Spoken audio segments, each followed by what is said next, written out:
My name is Kim Mahia, a genius who never missed a calculation, never forgot a debt, and multiplied the family fortune while the others just spent it. I was untouchable, or at least I thought I was. Once, an executive took a massive loan from us and tried to pull a scam, fleeing the country by boat. I went after him alone and took down all his bodyguards. I told him, "You owe us, and nobody gets away without paying, at least not while they are alive." I tied him up and threw him into the sea a few times until he remembered where the money was. He paid me right then and there. When I returned home by boat, I was thinking, my grandfather built this empire, but my uncles, the current owners, were only losing money. I was the only one in that room who actually solved problems. I did it all for my grandmother, who raised me when my parents died. I owed everything to her. But gratitude doesn't exist in this family. When my grandfather died, the war for inheritance began. One day, they called me for an urgent job. It was a lie. They betrayed me and tied me up inside my car. They took me to the coast and pushed the car into the sea, as if it were natural for others to see me inside a car in the middle of the sea. As the car sank into the dark water, I thought this ending was completely unjust. After 30 years of loyalty and hard work, my own uncles killed me just so they wouldn't have to share the money. But fate had other plans. When I opened my eyes, I didn't see the bottom of the ocean. I was lying on the beach. It was 1990. I am a 17-year-old boy again, but with 40 years of experience, hatred, and knowledge of the future inside my head. But suddenly he was surprised by a guy looking for a fight. As he got up from the kick, he noticed something curious in front of him. There was a group of high school students exchanging punches among themselves, which made the hero think that even in paradise, it was total chaos. The fight was intense, with people taking kicks and others being thrown to the ground. The beach was a complete battlefield, and the protagonist didn't know what was going on. One of the delinquents charged at him, but with tremendous ease, the hero managed to land a solid punch on the thug. The protagonist noticed that his body felt lighter, as if he were young again. Two more thugs ran towards him, but with all his speed and strength, the protagonist kicked them away. None of them were a match for the protagonist, who stood out every time. As if that wasn't enough, the protagonist took down the delinquents one by one with tremendous ease. After that, the hero shot a threatening glance at the thugs, and told the bastards that they had lost and to get out of there. Terrified, the delinquents just ran away as fast as they could. Thus, the protagonist sat on the ground, tired from the fight. One of the hero's allies taunted the losers, asking where they were going and stating that when they met again, he would give them a good beating. This guy asked if Mayuk was okay and said he had come to the beach to flirt with the girls but only found boys there. He then asked if the hero wanted to smoke as he was sweating, which made the protagonist wonder if this guy was really a high school student. Seeing the boy's name on his uniform, the protagonist wondered if that was Lee Myung-soo, his best friend from elementary school. Another friend of theirs arrived, saying that as expected, Muyek was still the best fighter, defeating all of them alone. This guy was Park Han-sung, a close friend of the protagonist who had a police officer father, helping them out of trouble. Now the hero wondered where they were, and his confused friends asked what he meant. They responded that they were in Gwangali. The boys asked if the protagonist had hit his head, as he had started using the Seoul dialect, and was also asking where they were. After this discovery, the protagonist asked what year and date it was, and he was told that it was September 21, 1990. Now his friends were sure that he had hit his head somewhere. Muyek observed everything around him, trying to better understand the situation. The hero reflected on all the events so far, and with that, he was sure he had drowned in the sea and returned 30 years into the past. His partners were already hungry and decided to look for a bowl of ramen to eat, but suddenly something surged in the protagonist's mind as he remembered that date. So he ran at full speed, leaving his friends confused. That day was the day his grandmother had passed away due to a heart attack. The doctors at the time said that if someone had found her earlier and called an ambulance, she wouldn't have died. Arriving in front of his old house, the protagonist is greeted by his grandmother asking if school had ended early. Upon touching his grandmother's hands, he couldn't hold back and broke down in tears, remembering their memories together. She sees that the protagonist is panting and asks if the reason for this is that he ran home because he was hungry. The hero couldn't contain his tears. Then the grandmother asks if something happened, but he replies that he just missed her very much. The grandmother was confused by the protagonist's behavior, so she said it was as if her Muyek was a child again. She said he was very handsome when he smiled and even when he cried, wondering when he had grown up so much. But quickly the hero dried his tears and said they didn't have time and needed to go to the hospital immediately. The protagonist argued that his grandmother could faint at any moment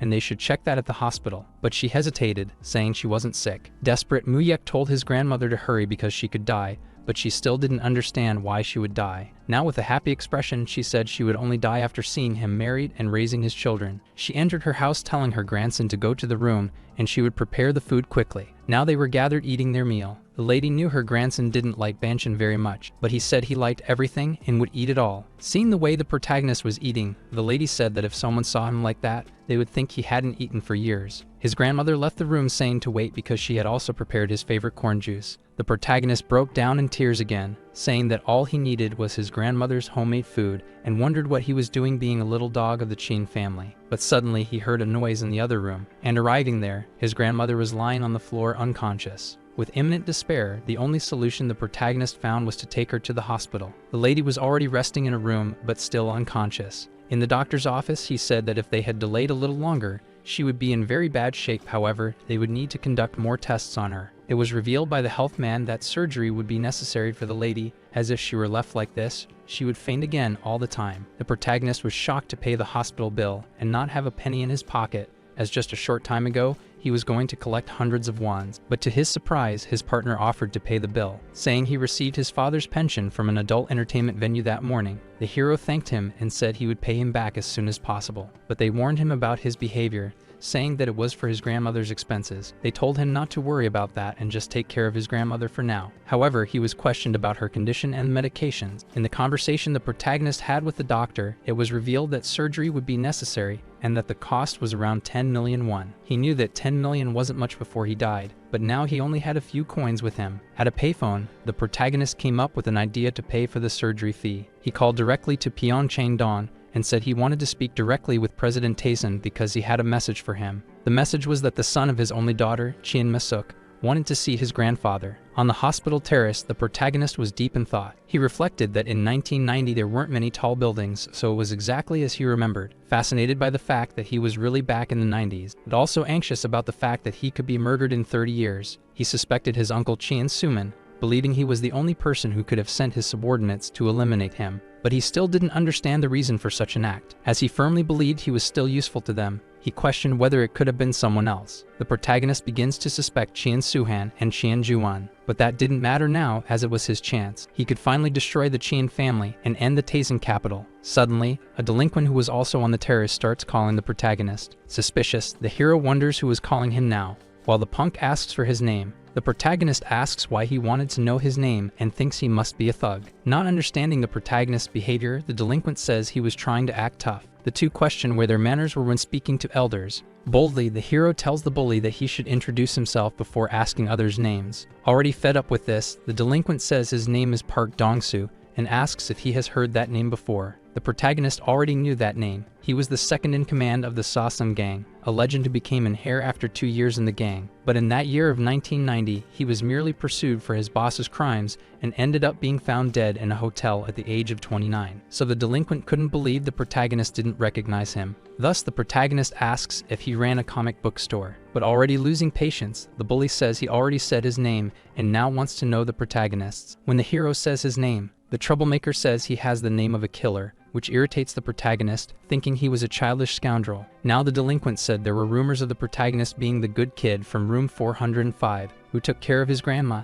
and did everything she asked. The hero replies that it was normal since his grandmother was his last family, and the troublemaker agrees, saying it was natural. The bully presumes the protagonist would be a student from Dongsung Vocational School. Judging by his uniform, the hero confirms and asks if he was a thug. The tattooed one quickly asserts that he is not and asks why he thought that. The condition the delinquent was in suggested he had been stabbed by someone and thrown in the hospital. The bully argues that it was normal for men to get stabbed once in a while, but kids like the protagonist wouldn't know until they grew up. After that, he adds that the kid shouldn't be afraid of him, as he seemed very calm in front of him, but the hero saw no reason to be scared. The protagonist irritated the punk because he always had the last word. Already fed up, the hero asks if he was done talking because he wanted to leave, and so the delinquent says he was finished. As he leaves, the delinquent calls the protagonist by the killer's name and tells him to take good care of his grandma. At that point, the Sasam gang was not nationally recognized, but it was still not small. Heading to his grandma's room, the protagonist thinks that maybe one day that guy could be useful to him. But upon arriving there, he encounters a mysterious figure in a suit. His grandma says someone was waiting for him.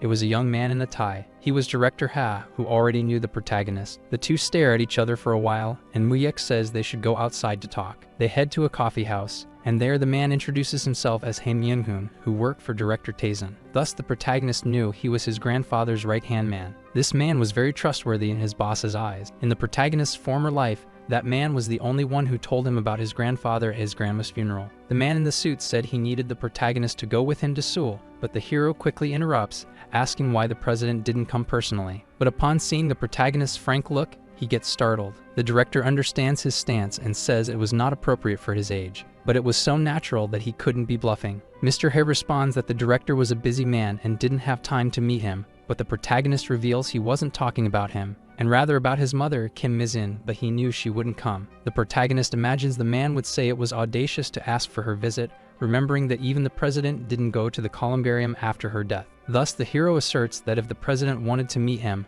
he would have to go to his mother first. In the protagonist's past, he was forced to obey their orders quietly, as at that time he was nothing more than an orphan. At his grandmother's funeral, Mr. He took care of all the costs and told him to meet with the president afterward. The president said that the protagonist should not worry about his survival if he did as instructed. At that time, the protagonist had no choice. Without his grandfather's help, he would have to drop out of school too. However, that would not happen again, as the hero was different with the information he knew about them. Getting up from the table, the protagonist asks Mr. Had to tell the president that if he wants to meet him, he will have to come in person. He says goodbye to Manhua and wishes him a safe trip back. Mr. He felt nervous about the overwhelming presence the protagonist was emitting. The report he had on the protagonist stated that he was a troublemaker who wandered around looking for fights, but he questioned if that was wrong. Thus, he reflected that Mrs. Kim Min's son was not an ordinary child. Back at the hospital, the protagonist's grandmother was surprised to learn that the president wanted her grandson in Seoul, but the protagonist told her that the president would have to visit his mother first,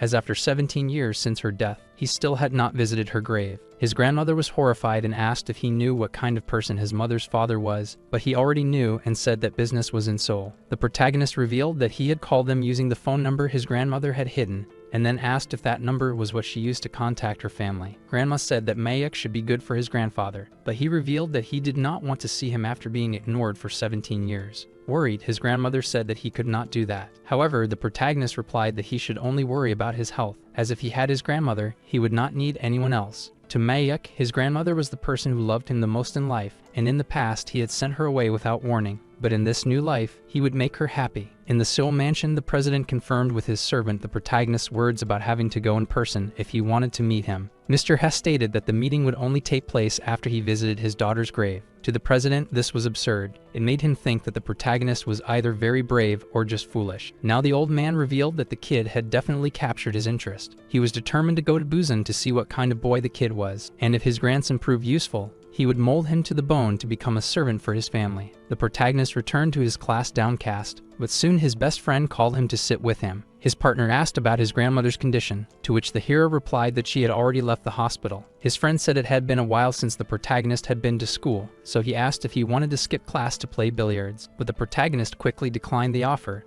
saying that as his partner mentioned, he hadn't been to class in a long time. Suddenly, the hero focused completely on the lesson, writing in his notebook while saying they should be ready for class. But this behavior startled everyone present in the room, seeing Muyuk studying, and they wondered what had happened to him. His best friend cried, saying there were 9 years left until the world ended, and the protagonist was studying and reading a book, realizing that something was wrong. Witnessing this, the protagonist remembered that studying was his least priority when he was in high school, starting to study only after finding his grandfather. In the past, the protagonist was oppressed by his old grandfather, who always expected the best possible result, and the only goal set by him was to attend Korea's law university. Although his loan shark grandfather saw no chance of his grandson achieving this feat, he would use it as a metric to see if he was worth it or not. The old man guaranteed that he would not go hungry under his roof, but if the protagonist failed, he could say goodbye to his relationship with the Chin family. With that, the protagonist sat down and through much studying was accepted into the university, thus being able to work for his grandfather. But from that point on, he was drastically used by his family, like a blood servant of the family. Now the protagonist was determined to do things differently. He would study to achieve his new goal. Several students were wandering in the hallway while class was in session. From this, one of the teachers arrived reprimanding them with a bat. He walks into the room, roughly throws his notebook on the table, and tells everyone to pay attention and bow before him. All the students lower their heads in his presence, and with that,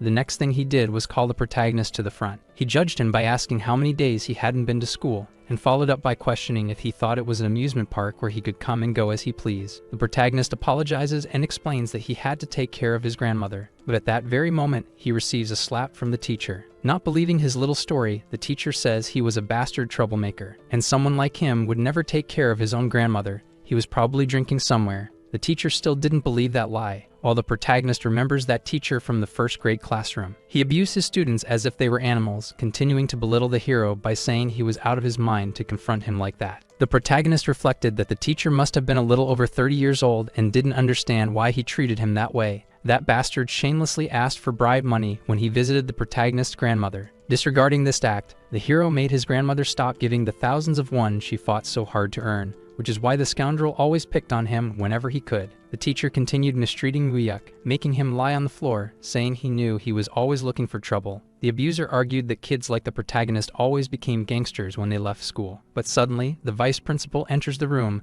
causing panic in the teacher. He was asking if there was a student named Wuyuk in that classroom. The teacher went into shock upon realizing he was caught in the act. A completely black car and the suited Mr. Ho were waiting for the protagonist outside the school. As the man asked the hero to get into the car, everyone at the school watched from the windows, confused to see an imported car. When the protagonist gets into the car, he finds his grandfather in person. President Chien Taizhen was waiting for him, asking if he was the son of Misuk. The protagonist reflected that they finally met again, and the last time he saw him was before he died 20 years ago. Thus, he confirms that his father was Kim Tae-soo and his mother Chien Misuk. With an air of superiority, the old man says he was there in person as the hero requested. Soon after, the protagonist asks if his grandfather stopped on the way to visit his mother's grave, and the old man confirms that he did seriously. The protagonist argues that he heard his grandfather didn't visit his mother even once, so he thought it was more appropriate to stop by before talking to him. He adds that his grandmother, who raised him, wasn't well, so he couldn't abandon her and wasn't interested in apologizing for that. Observing the hero's posture, the old man questions whether he was really a child, as he didn't seem intimidated in his presence at all. The old man asked if the protagonist really knew him, but the protagonist knew he was a legend in the lending industry, coming to the south as a day laborer. There wasn't a single person, chaebol, or politician who hadn't borrowed money from him back then. Even during the 90s, he ruled the entire country with trillions of money. However, the protagonist responds that he only knew him a little, just knowing that he controlled a business. The old man says he managed a small lending business in Seoul, and then asks if the protagonist knew what that was. But the hero knew it wasn't a small business. Without beating around the bush, the old man asks what the protagonist wanted. With great confidence, the protagonist reflects that he only desired one thing: to take down the Chien family and seize their fortune. The best revenge the protagonist could take from the Chien brothers was the money. They would receive a huge wealth as inheritance after Chien Taizhen's death, and the hero planned to take all that inheritance for himself. But for him to do that, he would have to secretly secure funds to fight them without the Chien family finding out. Once again, the old man asks why he had been called there, and the protagonist replies that he needed to borrow money. Upon hearing this, the old man thinks that after everything, it was still about money, finding it pathetic despite everything, and asks how much the hero wanted. The protagonist reveals that his grandmother, who raised him for 17 years, needed heart surgery, so he needed 10 million won for that. And he adds that he also needs 1 million won every month until his graduation for tuition fees and living expenses. Upon hearing the proposal, the old man says he could easily manage that for him, questioning the protagonist's sanity for calling him there for pocket change. But the protagonist reveals that he wasn't asking for it for free, he was just borrowing it for a while. The old man found it very amusing that this kid was asking for money, considering he couldn't even pay the interest and still didn't want to lend the money for free. Thus, the gentleman responds that it wasn't difficult for a loan shark to lend money to someone, but they didn't allow you to ask for money without a reason. Now, intimidating the protagonist, the old man says he should be able to pay it back and asks if he has any collateral or credibility for that. But quickly, the protagonist says that his collateral is his brain, and the old man is surprised by the answer. The hero asserts that if he receives the loan, he will enroll in Korea University and use that as collateral to pay off the debt. The president was left speechless upon hearing the protagonist's proposal. In the past, the old man had asked the protagonist to do this, but now this was his offer. Chien Taizhen had a great desire for academic achievements, but he couldn't get the proper education because he was poor, and as his businesses grew, he became even more obsessed with his children's academic accomplishments. Even the protagonist's mother was accepted into a prestigious university in Seoul, but she ended up dropping out. So having his grandson accepted into Korea University would be an attractive proposal to try to erase his inferiority complex due to his previous education. The old man reflected that the protagonist was not capable of getting into the university because his grades were poor. Thus, he thought that perhaps he was bluffing. At that moment, the gentleman asked how confident the protagonist was and questioned what he would do if he failed. However, the hero reflected that he succeeded once, but he had no guarantee he would succeed again. Yet he knew he should get as much interest from his grandfather as possible. So he responds that if he doesn't get in, he will give him his head and also his body, asking if that would be enough. Upon hearing that the protagonist was offering his body, The old man said that was sufficient. Soon after, the protagonist said that if he passes, he would like to receive a gift to congratulate him, and the old man was astonished, wondering if he wanted something more as well. But the protagonist said he would only reveal it after he got into Korea school. However, he hinted that he planned to ask for a big gift when that happened. The old man's reaction was nothing less than bursting into laughter, saying he could hardly wait to see how great the gift would be. However, the old man said that if the protagonist failed, as promised, he would be his and would have to do anything the old man asked. These things he would do would make even demons afraid to do them. But the protagonist didn't back down and said the deal was already made. But after the long conversation, the old man sped away in his car, and the protagonist said that old gray man was trying to scare a child. The hero liked the idea that even demons would fear the old man's tasks. The protagonist exclaimed that if he had to become a demon, he would become the one who would tear the Chin family apart. In traffic, the old man commented to his driver that the protagonist was a fun kid, and the driver revealed that he was shocked to see how different the protagonist was from the reports he had received. The gentleman said he had encountered all kinds of people in his business, from those who didn't pay back and boldly asked for more to those who brought gangsters to threaten him, and even people who sold their own children for money. Then, the gentleman revealed that after making many deals with various people over time, he couldn't distinguish what kind of person they were at first glance. He argued that body language, eyes, and tone of voice could say a lot about what kind of person you were. However, the old man couldn't get a read on the protagonist, saying it seemed he was the only one judging him. Upon hearing this, the driver said it seemed the old man had taken a liking to the kid, but suddenly, the gentleman said for them to head to Dahang Hospital. Inside the hospital, the protagonist asked for them to take care of his grandmother, and the doctor said not to worry, as it wasn't a difficult surgery. As the hero left the place, the surgery was taking place. The delinquent from the other day arrives asking that he goes to school every day and eats 3 meals a day. The big guy invites him to smoke on the terrace, but the hero questions whether he should say that to a high school student and admits to feeling guilty. The delinquent questions why the protagonist studies so young, saying he should enjoy life. Meanwhile, the bum says that if he needs to study, he won't hold him back and thus hands him a piece of gum, saying that when he feels sleepy, he should chew it. And with that, he says goodbye, saying he would see him later. The protagonist reflected that this man, at that moment, was a well-known criminal, responsible for a gang that commanded hundreds of members. But he didn't expect that guy to be a very fun type. However, soon, when the crime war began, Park Dong-soo would meet a terrible end. While reflecting, the protagonist notices that suspicious men have arrived at the hospital door, and they are carrying weapons. The protagonist knew that, supposedly, Park Dong-soo would not die that day, so perhaps he could bring him to his side at that moment. At the reception, the suspicious men asked the attendant where Park Dong-soo's ward was. Frightened, the girl questions their relationship with the patient, but the men rudely respond that they are there to visit him. Suddenly, the protagonist appears, greeting them and asking if they were looking for his brother, claiming to be his younger brother. He then says he would guide the men to his room, leaving the guys confused. The protagonist was bothered by the fact that those worms were causing a commotion in the hospital where his grandmother was undergoing surgery, so he decides to take them outside the hospital. As the men followed the hero, they realized what he was planning and questioned where they were being taken. Maniac asks if they were there to eliminate Park Dong-soo, and one of the men pulls out a knife, asking who the protagonist was. The protagonist was already stretching, preparing for a fight. But suddenly, Park Dong-soo appears behind them, asking if they had no shame pointing a knife at a student. One of the thugs reacted by charging at the delinquent to punch him. But surprisingly, Park Dong-soo defends the punch using his head. As the guy cries out in pain from his hand, the tattooed man trips him and lands a solid punch, making him bounce on the ground. The other members are already on high alert, and while the mugger takes off his shirt, another one charges at him with a knife. But soon he stops this other scoundrel with a few blows, and before he falls to the ground, Park throws him into another thug. And with precision, he also throws his sandal at the face of the same thug and kicks both of them away. The remaining man notices that there are glass windows beside him, so he decides to try to hit Park with them. But it didn't work at all, as Dong-soo breaks through the window with a punch, hitting the thug and sending him flying. The relentless man and the protagonist stared at each other for a few moments without saying a word. After everything, they were already inside the hospital, and Park said it felt good to let loose after a while, mentioning that he had fought those guys before over territory. He already knew they were looking for him while he was in the hospital. Having had his eyes on them, the protagonist had already led them there. Thus, the bully says that Muyik had courage since he wasn't scared when they pointed a knife at him. To this, the protagonist replies that he only acted that way because he knew Park would come, and also mentions that he noticed his subordinates watching the hospital. Even if the protagonist hadn't intervened, the outcome would have been the same, with Dong-soo having completely dominated them. However, Park feels he owes something to the protagonist, so he asks what his wish would be, saying he would do anything from money to women. The protagonist reflects that the first tool of his plan would be Dong-soo, so he should make him his property. Thus, the hero tells the tattooed man to take the closest subordinates and hide for 3 months. The big guy quickly gets irritated, saying that the protagonist could make any request, but he was talking nonsense, asking why he should hide. The protagonist reveals that the president would declare a war on crime and arrest all criminal organizations. Park goes into total shock upon hearing about the war on crime. In October 1990, the president issued a special decree to prevent public criticism of various corruptions. Although there was a crackdown on the 5 major crimes from the previous year,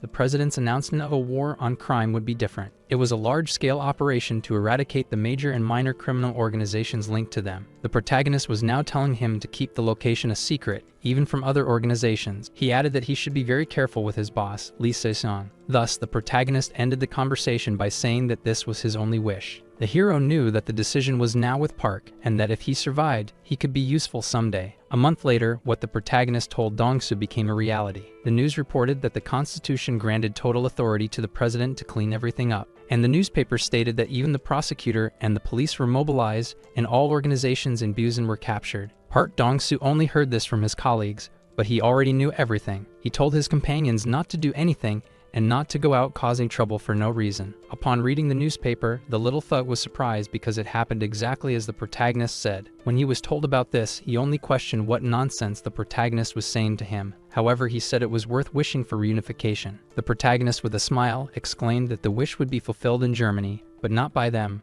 Back in the present, the frightened gangster wondered who the mysterious figure Kim Moo-hyuk was, and already at home, the protagonist told his grandmother that the old man took care of everything and that she shouldn't worry about anything. The hero explained that he inherited an apartment and money from his grandfather, who had been absent for 17 years, and told his grandmother that she didn't need to work anymore. The lady couldn't accept all of this calmly, but the protagonist argued that she worked very hard to raise him alone and deserved much more than that. The protagonist assured her that she would live comfortably and told her to think only about her health. Suddenly, the door opened with the protagonist's friends arriving, saying they bought ribs and congratulating the hero's grandmother for being discharged. They were all excited and happy, and they planned to grill the meat and enjoy the rest of the day. After a while, the boys were at school commenting that the weather was nice, but the fact that the tests for that day was ruining their mood. The protagonist's friends were arguing about who was better at studying, with one being in the top 500 and the other already out of the top 520 students. One friend asked about the exam, and the protagonist said he only improved a little and needed to work harder. The hero reflected that it was difficult to get back to studying after so long, but he managed to do a good job. As the boys were arriving in the classroom,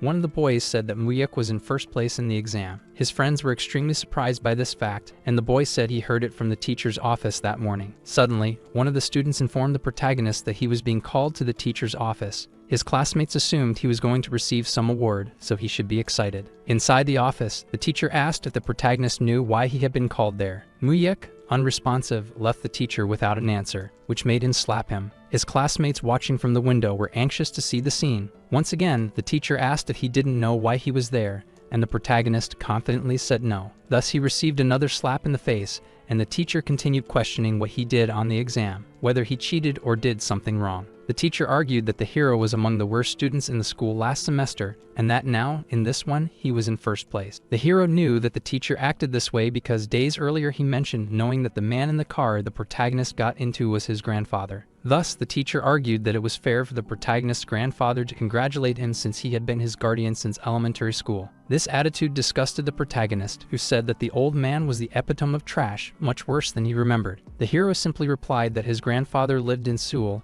and that if he wanted to meet him, he would have to go there, but the teacher said that maybe the old man would come to see him again. The teacher tried again to convince the protagonist to talk to his grandfather, but he said that if that was all, he would leave because he had an exam soon. This attitude caused unease and anger in the teacher, who called Moo-hyuk back. Back in the present, the abuser was sure that the protagonist had cheated and asked if it was just him or if others had helped as well. Once again, the protagonist responds that he hadn't cheated at all. The teacher said he had already suspended the protagonist for issues and accused him of causing trouble again, asking if he learned that from his grandmother. When mentioning his grandmother, the hero thinks that Guy had crossed the line, being very annoying. The scoundrel asked what the hero was staring at and said he should gouge out his eyes. The protagonist was extremely furious, telling the old man to apologize because, even if he studied or was cheating, his grandmother had nothing to do with it. But once again, he received another slap in the face with the teacher saying he was crazy. From there, the tutor began tearing up all the protagonist's tests, saying they didn't even need to be checked because they would be marked as 0 for cheating. The teacher declared that the protagonist was suspended indefinitely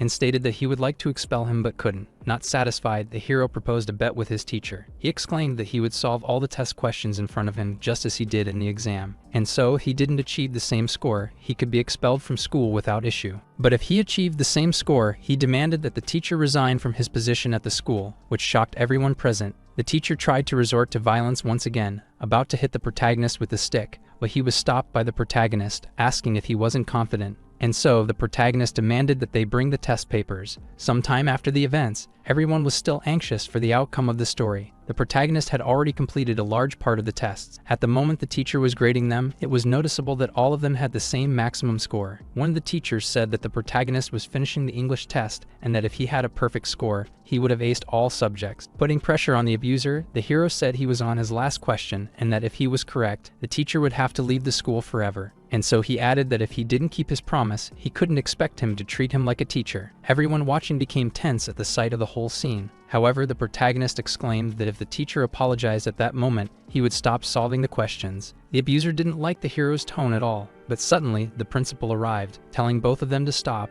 as it was enough, and added that the protagonist had already proven he didn't cheat on the test. The old man said that the teacher should apologize to the protagonist and ended by saying he should praise him so that his grades would improve. And while everyone watched, the scoundrel apologized to the protagonist. He said he had misunderstood everything, but still couldn't look the protagonist in the eyes. With all the reason and confidence, the protagonist slammed his pen on the table and said seriously that he would return to his classroom at that moment. And as he walked to his destination, all the students watching celebrated his victory. The students watched anxiously at the scoreboards and rankings. It was now announced to everyone that the protagonist had come in first place in the exams, and his friends commented on how scared the teacher looked after everything. However, they were in disbelief that Muyuk had come in first place, so they questioned whether he would go to university in Korea. With seriousness, the hero told Mungsu to start studying earnestly, and that he would also help him, and he advised Hansung to practice judo again. The protagonist reflected that Mungsu had high grades for high school, but in the end, he chose a vocational school to follow his passion. While Hansung was a promising fighter in judo during high school, he chose that school without a sports team just to avoid separating from his friends. However, the hero's friends were not excited about the ideas. One thought about working in factories while he was young, and another thought about taking over his father's business. The protagonist approached them and said seriously that in the near future, they would need to do important things in Seoul. And being realistic, he exclaimed that it would be very difficult to do it alone, so he truly hoped for their help in the future. Thus, they were determined to work hard and go to Seoul together, with the protagonist reflecting that his revenge was not guaranteed just by knowing the future. He concluded that he needed partners who wouldn't betray him, and those comrades he could trust to have his back were his friends. As time passed, the protagonist continued to focus on his studies, and with that, he easily came in first place in the final exam rankings. Myung-soo's grades weren't the best, but he also started to improve, together with Hyusung starting to practice judo again. Thus, all the pieces were falling into place, and after a while, on a cold and snowy day, the protagonist was facing the impenetrable fortress of the Chin family. And along with Hanam-dong, Pyeongdu-chang was one of the richest areas in the country, and there was the base of the Chang family, Pyeongdu-chang. While the property was valued as the most valuable in terms of money mobilization, the Third Republic seized power through a military coup, and there was also the Fourth Republic, which also took power through another coup, all during the same regime. However, the impenetrable fortress of the Great Lone Shark protected his wealth from all these powers, and at that moment, the protagonist was having dinner with his grandfather inside his residence. He reflected that this scenario did not happen in his past life, as he met Chien Taizin long after being accepted into Korea University. Thus, he concluded that it meant his grandfather's evaluation of him had changed. In that cold and mysterious room, the silence of the men spoke louder than any word. The old man commented that he heard his grandson managed to rank first in school twice. However, the old man argued that the level of the protist school, not being exceptional, did not mean much, but it seemed he was not just bragging the last time. Thus, the lone shark was surprised and pleased with his grandson's intelligence, and so he said that as long as he kept those promises, he wanted to gift him something and asked what he would like. However, still mysterious, the protist said that as mentioned before, he would only say what he wanted when he entered Korea University. The old man knew that the promise was that when he entered that university, it didn't matter what the gift was. Still, he wanted to know what the proto wanted at that moment.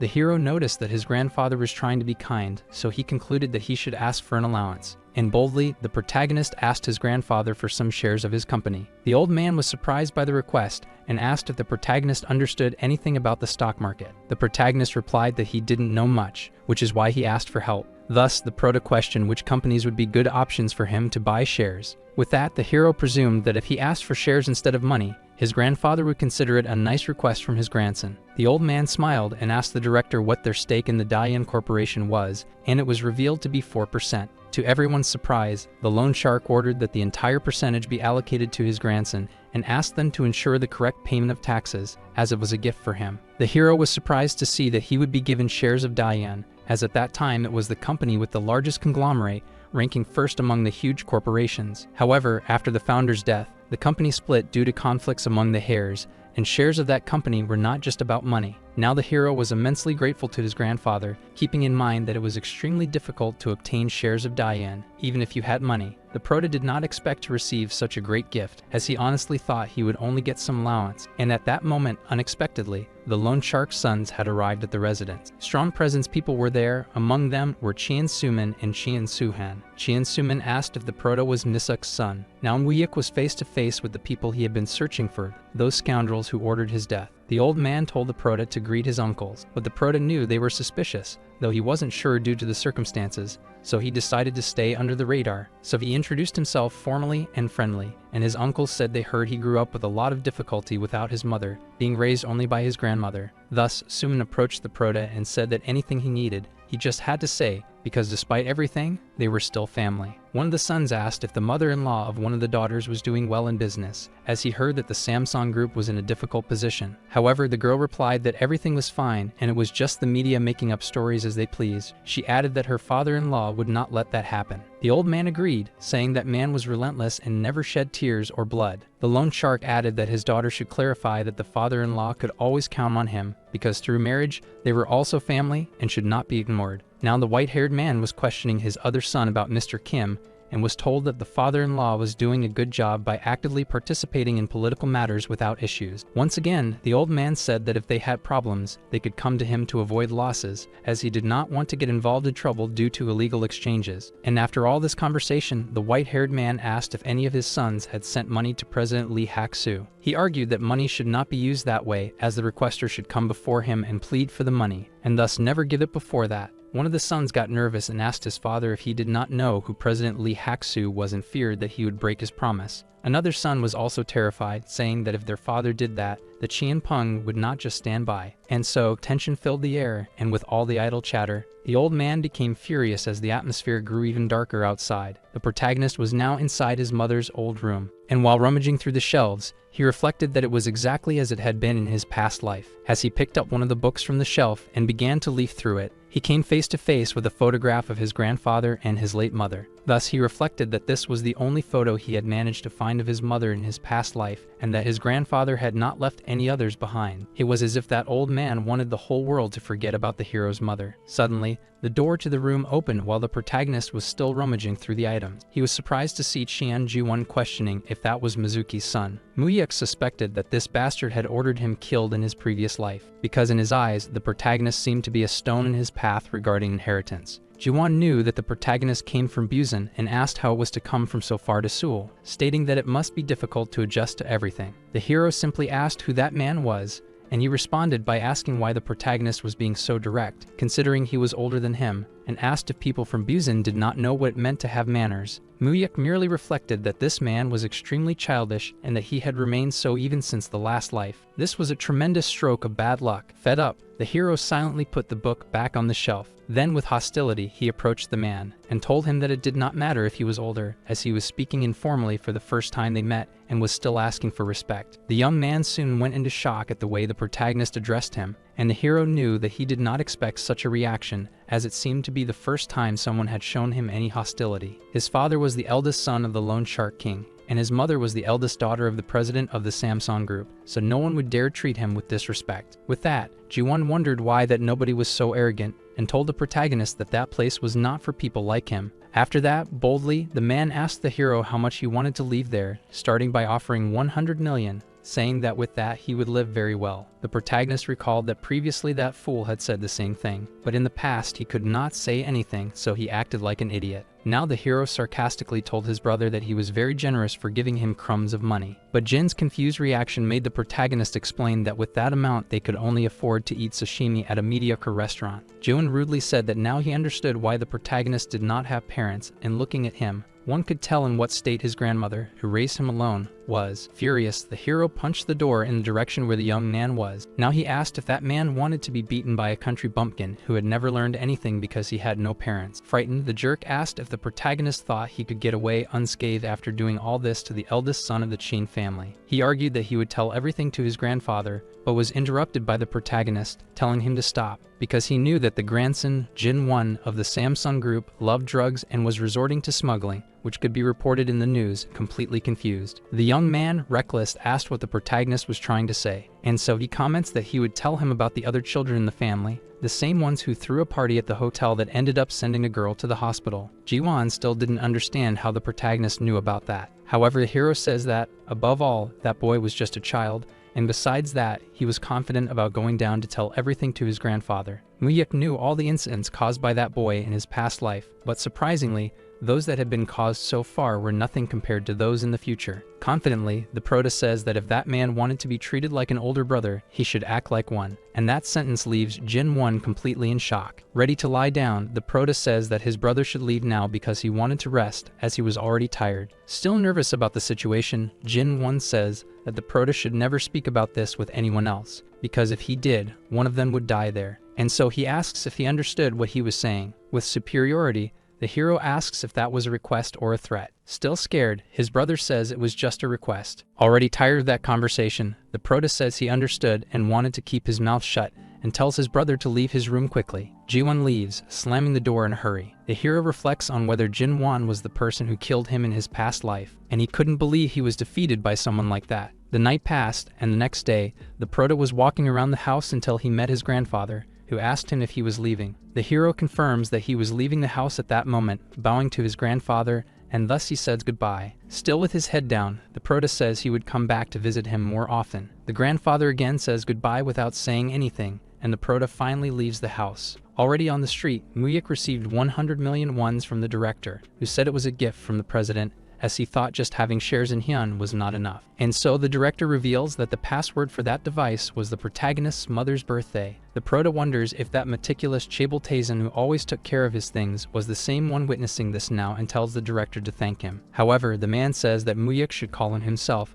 as he was sure his grandfather was waiting. Time passed quickly, and the hero was already in his second year of school, transferred to a new class, while his friend Myung-soo continued studying diligently, and the other one was dedicated to his judo club. They were all doing their best to keep the promise of going to university in Seoul. While in his classroom, the protagonist knew someone was arriving. Thus, the teacher enters the room introducing a transfer student who came from Seoul. The mysterious boy introduces himself to the class, saying his name was Hong Jin-pyo, and that he came from Seoul, and so the prota knows that this type of person is a beast. The new student was eating with the other students in a restaurant while smoking and asks them who the head of their school was. The boys are confused and ask if he meant if there was a boss at the school. However, they didn't have that person, but the closest to that title was the protagonist. Thus, the new student was interested in Muyuk, and the boys told him that the prota was indeed the strongest in the second year. The students commented that last year, at the beginning of the semester, the strongest called those with the most potential. When the seniors arrived at the protagonist's table, they saw that he wasn't listening to anything they were saying because he was sleeping deeply. Boldly, one of those guys taps the hero on the head, and he quickly sits up, but still drowsy, he manages to comprehend the situation quickly. The prota gives a threatening look to the senior and throws him to the ground with all his strength, and in the blink of an eye, he had already defeated all the wrongdoers. With that, he returns to his chair and says he would go back to sleep, and that no one should wake him up again. Returning to the present, the students said that no senior dared to touch him again after that incident. However, he concludes that he died, and now he was focused on his studies. The newcomer couldn't accept that the protolid focused on his studies when he was the strongest, thus saying that he was arrogant and that he would like to play with him. The students asked if he intended to fight the hero and advised him not to start a fight for no reason, as the protagonist was on a completely different level. With that, the arrogant guy says that fighting well doesn't mean you will always win, thus confirming that the students were not with him because he defeated them in a fight, but rather because his father was the chief prosecutor and now question what the protagonist's father did. The students report that the hero had no parents and lived with his grandmother. However, they did not know what his grandmother did. The arrogant guy is surprised by the fact that the protagonist didn't even have parents and becomes full of himself. Now back at school, the protagonist was talking to his friend, saying that Hansung had returned to the sports club after resting for a good while. He mentions that Hansung was determined to get into a physical education college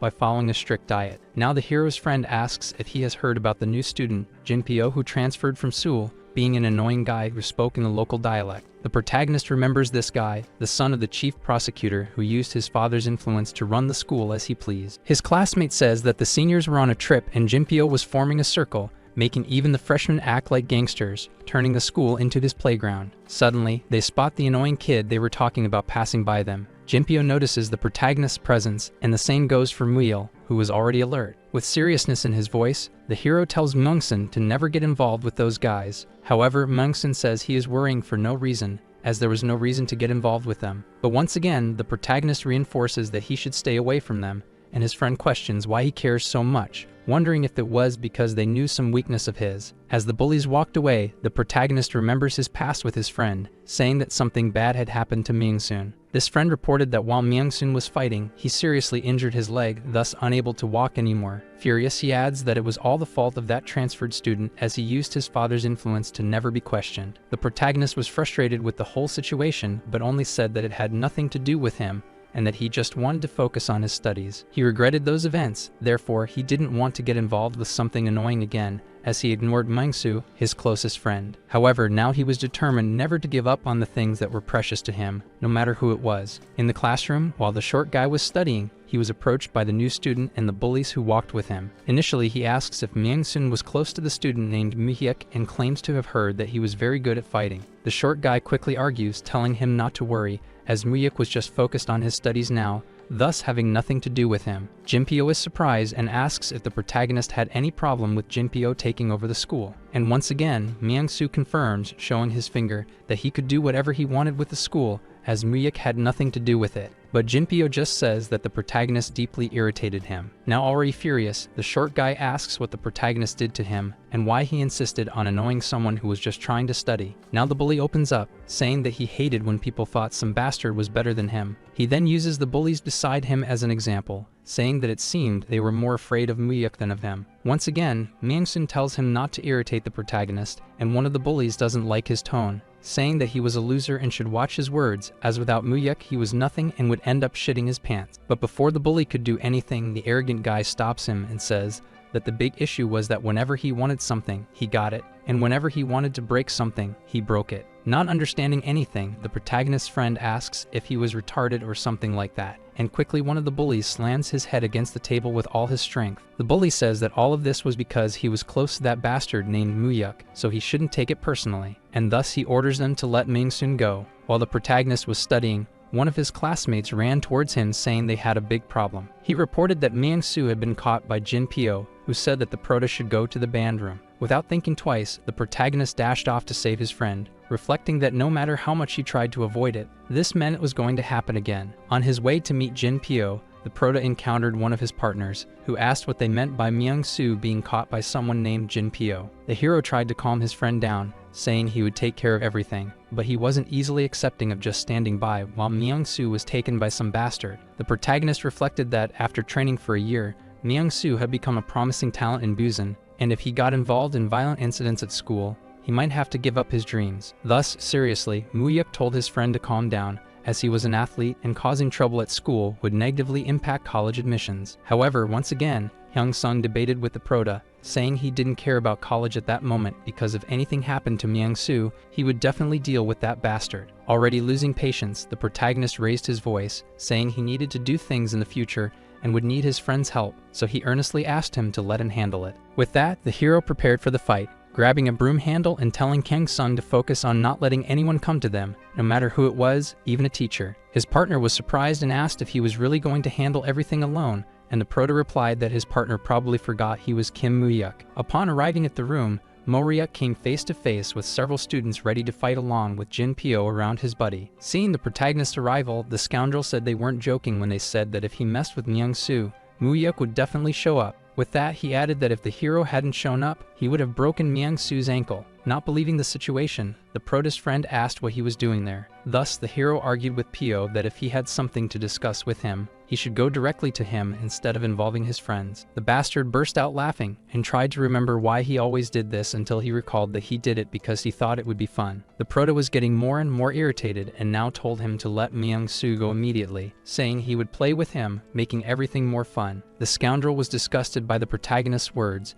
and asked if they were filming a movie about the loyalty of Busan boys. After that, he called his henchmen to come to him, but they were very apprehensive. Already losing his patience, Jin Pyo raised his voice due to his henchmen's disobedience, asking if they knew who his father was. He argued that if his father lifted a finger, he would make sure they spent their entire lives in prison, along with all the consequences. And thus, the order was given for everyone to attack the protagonist. The first unfortunate soul who tried to charge at the hero received a blow to the throat that destabilized him. 2 more delinquents charged at the hero, but he defended himself and took care of them easily, kicking one away. But caught by surprise, he received a hit to the back, but quickly retaliated with his broom handle, hitting the villain in the face. The students were becoming increasingly frightened, and Jin Pyo was impatient, telling them to bring the prota to him. The conflict escalated, with blood flying everywhere, and ended with the protagonist defeating everyone present. Thus, the spoiled brat fell into a deep state of shock. Quickly, the scoundrel pointed a knife at Myung-soo's neck, telling the prota to stay back or he would stab his partner. However, the hero wasn't falling for his empty threats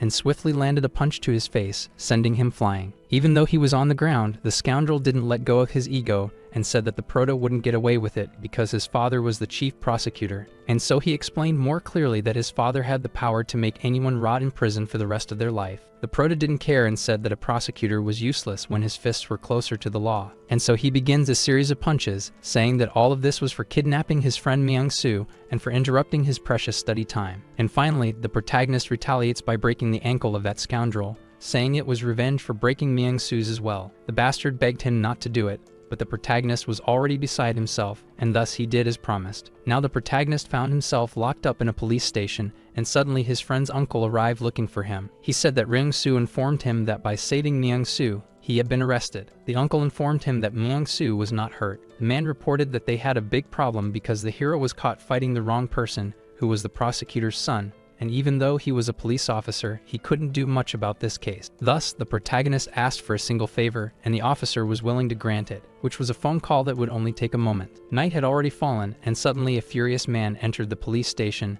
asking where the protagonist was. And upon finding him, the hero came face to face with the prosecutor, asking if he was the one who broke his son's leg. The protagonist, unafraid, reported that it happened during a fight in which he was alone, and on the other side, there were more than 10 people. Thus he questioned why he was the only one arrested. The prosecutor was not at all satisfied with the hero's words, and he immediately ordered that he be taken for interrogation, but those present in the room refused as he was still a minor. But still reluctant, the Four Eyes insisted that they take the protagonist, saying he would handle things himself. With that, the prosecutor was confident that he knew exactly how to deal with delinquents like the protagonist. In a private room, the prosecutor said that Muyuk was very famous that day as well. The Four Eyes reported that Muyuk's teacher told him everything, including that he was no different from a gang member, causing a lot of trouble in the last year. Now the protagonist harbored a supreme hatred for his abusive teacher. The hero explained that he had no intention of hurting anyone and that he was only defending himself. The prosecutor was already furious with this situation and did not accept the protagonist's answer. Thus he asked once again why he did that. Then Muyuk explained that he heard his classmate was dragged by Jinpyo and his gang attacked him when he went to look for him. With no choice, he had to fight. Still not satisfied, the prosecutor took off his belt, saying that this was not enough, and now he was determined to teach the protagonist a lesson. He ordered the 2 men behind the protagonist to hold him down, and with the protagonist restrained, the cowardly prosecutor began his series of punches. He questioned why the protagonist had done that and continued to beat him. However, Muyuk remained firm, saying that it was all in self-defense. The prosecutor said there was some fire inside that delinquent, and that with his next punch, he would extinguish that fire. And once again, the protagonist was mercilessly beaten. The prosecutor's men merely watched, distressed by the devastating situation. After all this chaos, both were exhausted, and the protagonist had a terrible look after so much beating. Still not satisfied, the prosecutor questioned once again why the protagonist did that. Then Muyek, struggling to speak, said again that it was in self-defense. Still insistent, the Four Eyes said that the more Muyek resisted, the worse it would be for him, and so he said he would ask once more. He accused the hero of having attacked his son with a weapon first, but Muyek said he was wrong, as his son was carrying a knife. With even more fury, the prosecutor said that this made him return to his old days, and with that, asked for the protagonist to be tied up. His men were a bit reluctant to obey this order, but under the prosecutor's pressure, they complied. Now the protagonist found himself with his hands stretched out on the table, tied to a chair. The prosecutor said that he had dug his own grave, he was sure of it, and should not be ashamed. With a cowardice of the Four Eyes, he was about to stick a pin under the protagonist's nail. The scoundrel was eager for that, but before he could do it, Muyek began to laugh, which shocked the prosecutor. The scoundrel questioned why the hero started laughing and believed that out of fear, he had lost his sanity. The protagonist said that Jinpyo and his father were very much alike, like father, like son, and he added that both enjoyed waiting around their little stupid tools. The prosecutor does not like Muyek's attitude at all, so he asks for him to be held so he can attack him. But to everyone's surprise, a man opens the door looking for the prosecutor. Still angry, the Four Eyes says that this man was interrupting what he was doing there. And suddenly, another tall man enters the room with a serious expression. That man was Yoon Chang-ho, the prosecutor of the Busan district. The scoundrel Four Eyes wondered why Mr. Yoon was there, and without wasting any time, the chief prosecutor slaps Four Eyes in the face, calling him a bastard. He asks him what he was doing with the minor. He continues by saying that if this scoundrel wanted to die, he should die alone without causing any problems. He asks if he knew that the chief prosecutor was almost heading to his future. Still confused, the scoundrel asks why the chief prosecutor was doing all of this. Terrified, the tall man asks if the scoundrel knew who the grandfather of that arrested guy was. But he quickly states that if he knew, he wouldn't be doing that. And so that tall, bald man reveals that it was President Chian of Painong Changdong, who was the grandfather of that guy. Connecting the dots, the coward realizes that it was President Chian Taizan and wonders why he would be involved. And pointing at the protagonist, the chief prosecutor says that that student was the grandson of President Chian, and the cowardly scoundrel, anxiously looking at the protagonist's face, sees that he had a mocking expression, and thus he comes to his senses and panics completely. After all the confusion, the protagonist now found himself at his grandfather's house, and inside, the two were conversing in a serious tone. The old man asked how all of that had happened. The prota said he asked for his help because the prosecutor was conducting an unfair investigation, abusing his power. With seriousness, the bearded man asks if the hero couldn't have avoided that. Then Muyek explains that they involved people close to him, so he couldn't let it slide. So he crushed them so they wouldn't bother him again. Thus he concludes by saying that he doesn't want the people around him to suffer because of him. Therefore, it was his wish to protect all his friends and family. With determination, he says that this was his way of living. The old man just observes, reflecting internally without saying anything. From that, the prota says he already had a great debt to his grandfather. But regarding the matter of protecting his loved ones, he would do anything possible. Still grumpy, the old man asks what the prota would have done if he hadn't helped him. Thus he states that his life could have ended at that moment. The hero says that in that case, his relationship with the old man couldn't go any further. This statement surprises the great loan shark, and with a serious face, the protagonist says that if his grandfather hadn't helped him when he could, he wouldn't see any place for him in his family anymore. And with that last sentence, the old man starts bursting into laughter, and soon after, he states that the protagonist was right, saying that a man should never back down and should use all the methods he could. The protagonist reflects that what he said was serious, however, he learned that this was his grandfather's philosophy of life in his past life. The great loan shark teaches his grandson that, in cases he cannot avoid, he must crush everyone so they won't come back, and a half victory will only give him an excuse to be attacked again. Thus he concludes by saying that if the prota wanted to make someone his ally, he should embrace them fully and rid himself of any difficulties. Therefore, the old man calls the director closer to him and asks how things were going in Busan. Mr. He reports that Prosecutor Han was under an internal investigation, as he was involved in torture and manipulation, and Prosecutor Yoon was waiting for the old man's decision. Without further ado, the great loan shark asks how things were going at school, and quickly the director reveals that a son of the prosecutor was expelled and all the students involved left. Moreover, the abusive teacher of Muyek was also expelled, and with all these reports, the old man asks if the protagonist was satisfied with everything. Thus, Muyek had one more favor to ask of his grandfather. It is revealed that the protagonist would like to take care of Prosecutor Yoon's case, but still confused, his grandfather asks why he wanted to do that. As the day went by, the director and the prosecutor met in a restaurant. Inside, Mr. Ha asked what he planned to do with Prosecutor Hong. Still frightened, the bald young man says that the scoundrel was being investigated and that, to make him an example,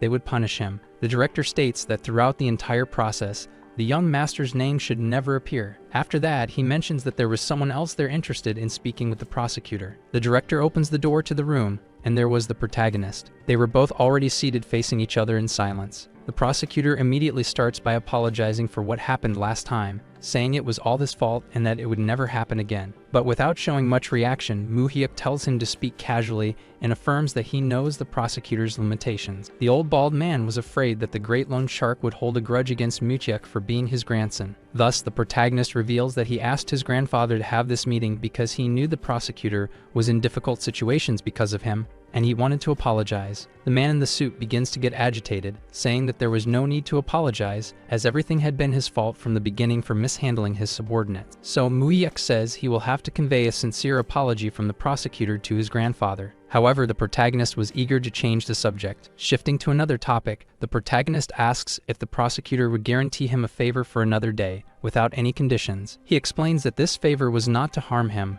but rather because only he, in that position, could do it. Yet still nervous, the bald young man agrees to the idea and says he would be happy to help if it was something only he could do. In light of this, the prota says he will direct his apologies to his grandfather and tells him not to take responsibility for this case. Now feeling more stable, the prosecutor says he understands and thanks him, saying he feels lighter with the courtesy. Moo-hyuk says he hopes to meet him under better circumstances and comments that he heard he would be promoted to Seoul. However, the protagonist, already getting up, says he has to go to classes, as he has already missed many days since the incident. With all the conversation going on, the prosecutor had forgotten that Moo-hyuk was just a student and says he hopes to meet him in the future. Finally, the protagonist leaves the room and heads to his commitments. The old man reflects that he was very skilled in dealing with people, considering he was just a high school student. After everything that happened, the protagonist's student life went on without any problems. He continued studying as usual, and his friends were also doing their best, striving for a better future. Time passed with news of war, the Olympics took place,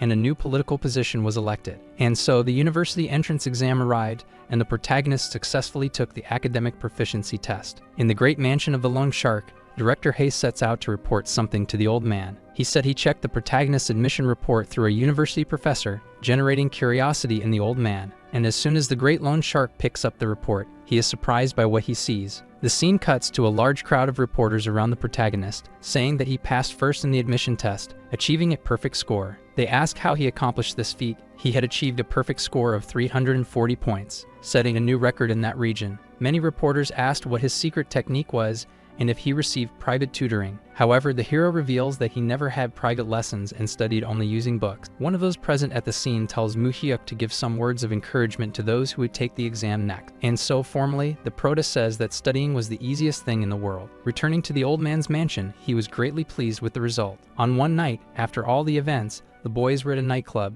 and there they celebrated their achievements and their friendship. The protagonist was annoyed by his friends shouting, but he argued that they had studied for 3 years, so they should have a little fun. Myang's son said that this place belonged to his father, so he would take care of the drinks and the reservation. The hero reflected that, in his past life, he drank many drinks of the best whiskeys available on the market, and so he decided he would drink with them too. It had been a long time since the protagonist had a drink, and he was anxious about what would go down his throat. But upon drinking, he realized that the whiskey was fake. However, Myung's son was already drunk, saying that the sensation burned in his body and questioning how it didn't kill him. The protagonist merely says it wasn't bad at all, and that it was like water. Thus, he thinks he should act normally, as that place belonged to his friend's father. Suddenly, a young man arrives, introducing a very beautiful girl to Myung's son, saying she was the most beautiful among his clients. He ends up saying to take good care of her, but the two friends of the hero were already blushing. The girls were already sitting with the boys, chatting. One of them asks Moo-hyuk how old he is and claims she is 21. Myung's son was already excited and says they are 20 years old and were accepted into college just a few days ago,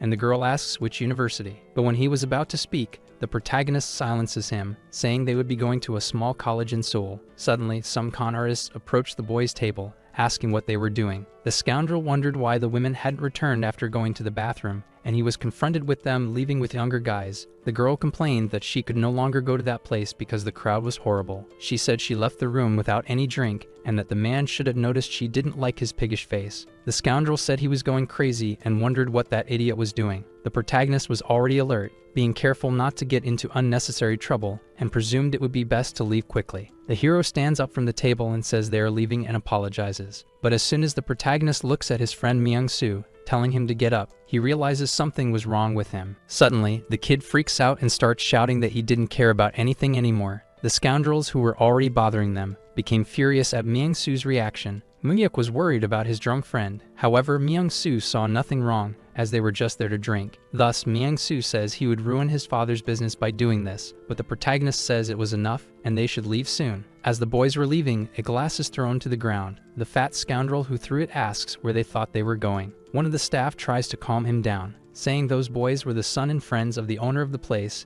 and that they were just there to celebrate his graduation. But ignoring him, the fat man throws the staff member to the ground, calling him a bastard. With that, the scoundrel starts kicking the poor guy on the ground, asking if he thought he was a joke. Seeing the scene, all the customers in the place began to run away. The suited boys who were with the fat man start trying to stop him, asking why he was acting that way. One of the men asks Lee if he doesn't know they took over Napodon. They had been solving things with that guy, providing whiskey to them for a long time. Now the protagonist was already aware of the person selling the fake whiskey. The owner of the place says his son remains immature and caused problems, thus apologizing and saying he will take care of everything. Myung-soo's father tells the boys to get out of there quickly and for his son to wait for him at home. The hero, downcast, tells them to hurry up. The fat scoundrel was still yelling, asking where they were going, but the owner tells him to lead them out of it and resolve it among themselves. Suddenly, the main group hears the loud sound of a slap and becomes alert. The obese scoundrel asked if Mr. Lee was mocking him and added that he had always respected him for being older, but he shouldn't act that way, and now the roles had reversed. The fat man said the old man was being outsmarted by a younger guy,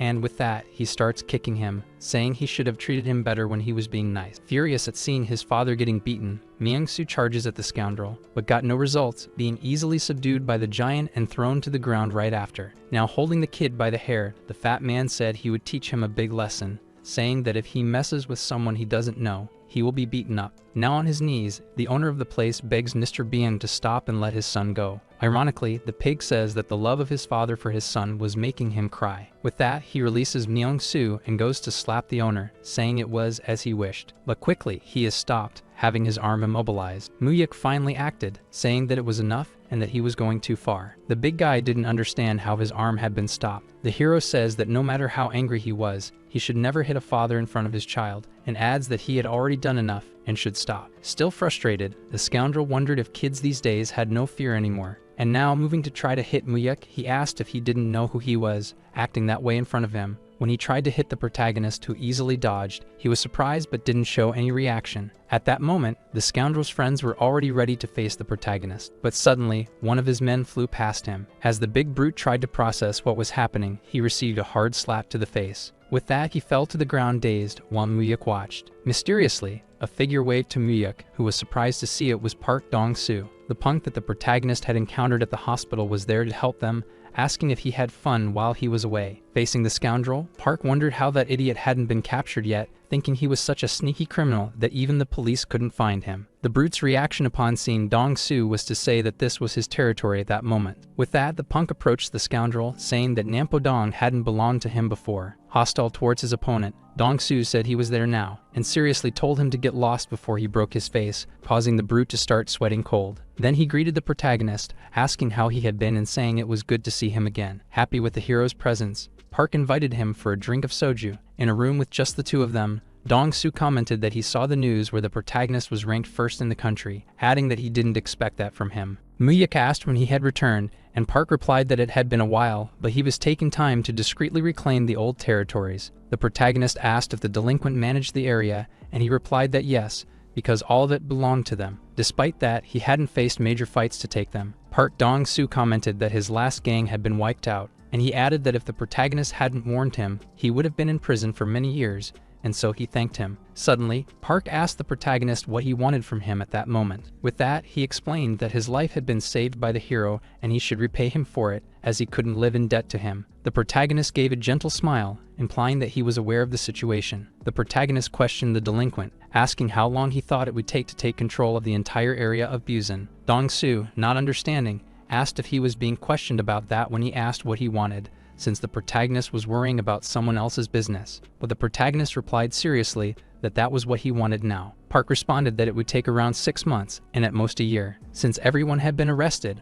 only people of little relevance remained. The protagonist simply replied for him to take control of Busan soon and make sure to bribe the police and prosecutors and handle things carefully. And he added to not get involved with drugs, as they would soon crack down on it in an unprecedented way. Even with connections, it would be hard to manage. With that, the protagonist told him to prepare for the transition from the shadows to the light of day. The delinquent laughed at the protagonist's last phrase and found it ironic. From that, he said that people like them never appeared in the light of day, as they would find someone like him emerging from the shadows and starting a new war. The protagonist said that it was regrettable and asked if he would obey all the laws. What was the point of being a gangster? Park argued that the Seo gangs had started the process of becoming a corporation, and that Busan needed to hurry, or else the Seoul gangs would prevail. The hero told him to hire competent lawyers and start his corporation, and after taking control of Busan, he should advance to Seoul. Dong-soo was astonished to hear Muyuk mention Seo. He argued excitedly that it wasn't that easy, as that place was a battlefield where people from all over the country would come to fight, but calmly. The protagonist told him not to worry, as he would help him, and told him to trust him,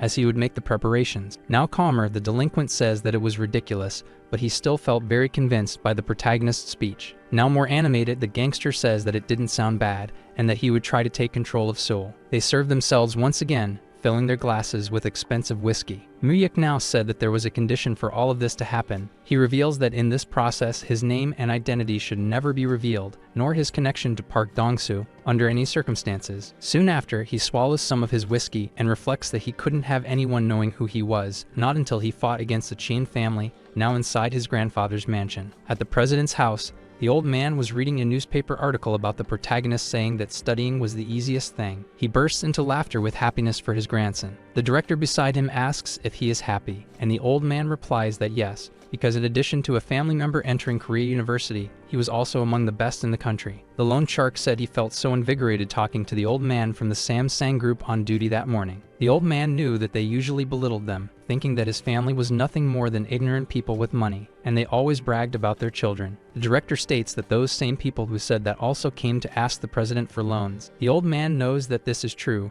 as they belittled him behind his back, but when they needed something, they came begging for hours. He recounts that he didn't finish elementary school because he had to work, and that his children also weren't good students without his money. They wouldn't have made it to college. The director mentions Jisoo, the president's second daughter, who managed to enter Korea University last year, thus making the president give 1% of Samsung Electronics shares as a gift. The white-bearded man agrees, saying that Jisoo was a smart child. He said he really liked Muhyuk and wondered how great he would be if he weren't his grandson, but rather a direct descendant with the Chien surname. Now the old man asks what the news says about the newly elected president, and the director replies that he is focused on selecting the members of the committee. The suited young man says that the president managed to secure part of 2 positions, and thus he didn't understand. The director continues to saying that now it was a civilian government. Asking for too much would be strange. However, the old man had already understood and tells him not to say anything more. At that moment, the old man asks which positions the director thought were best. He replies that placing someone in charge of economic and political affairs would be good. The loan shark asks him to explain more about the political affairs. The shaved-head man says that political affairs would manipulate the police and the prosecution. That would be very useful. In light of this, the president says they will do that, as they will go directly to the Blue House,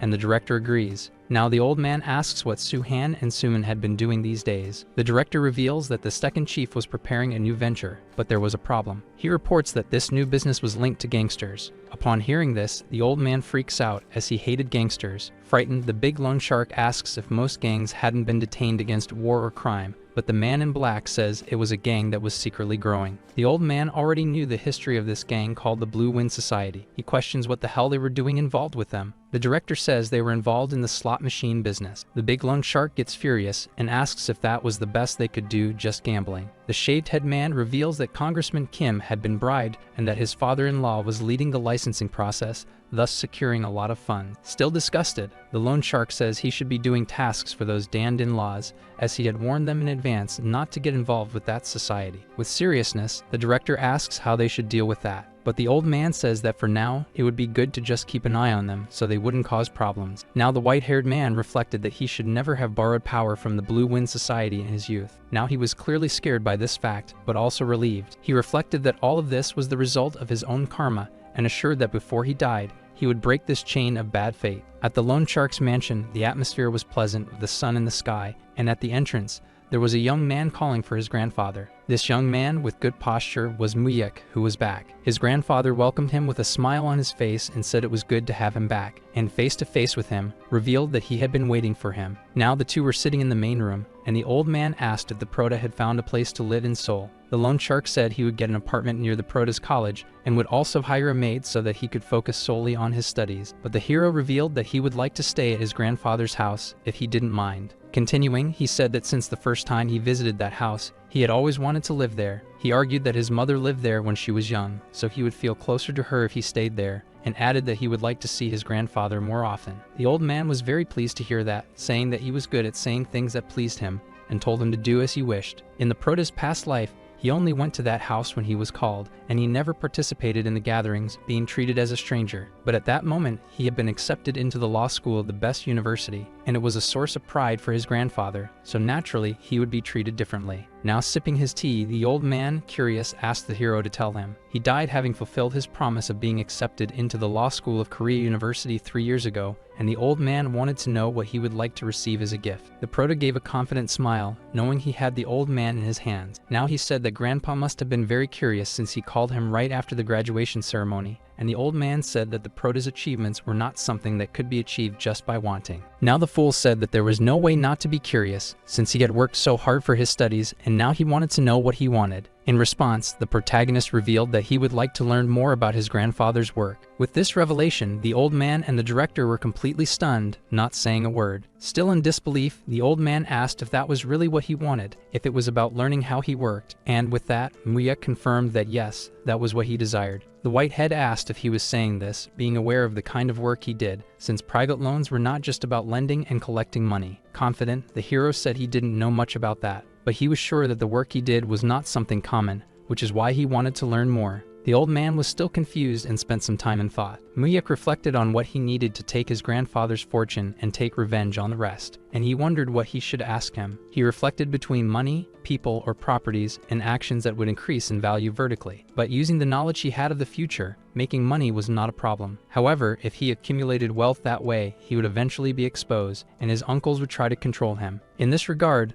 the Prota still did not have the strength or power to protect himself, and the funds he needed to fight his uncles had hidden, and now his plan was to pretend, learn by working with his grandfather to win his heart, and then manipulate him at his pleasure. The great loan shark wanted to confirm once again his grandson would like to learn about his work with him, and soon after he asked if he considered this a reward for a bet that lasted 3 years, since he could ask for something much bigger that he could have now. In response, the protagonist argued that learning to fish instead of receiving the fish ready would be better for him. Lowering his head seriously, the old man reflected for a moment, and now he asked the director what he thought. The man in black said it was too early. They should wait for the Prota to graduate from university. Impatient, Muyek said he didn't have a strong attachment to academia and would like to start right at that moment. The old man adopted a serious tone and said that the Prota was going to Korea University and asked if he wasn't trying to become a judge or a lawyer. But the hero revealed that entering university was just a means to prove his ability to his grandfather. Muyek said he wanted to become someone with great power like his grandfather. Hearing this left the great loan shark thoughtful, and he did not say another word. However, still serious, the Prota said that if his grandfather wanted him to become a lawyer, he would follow that,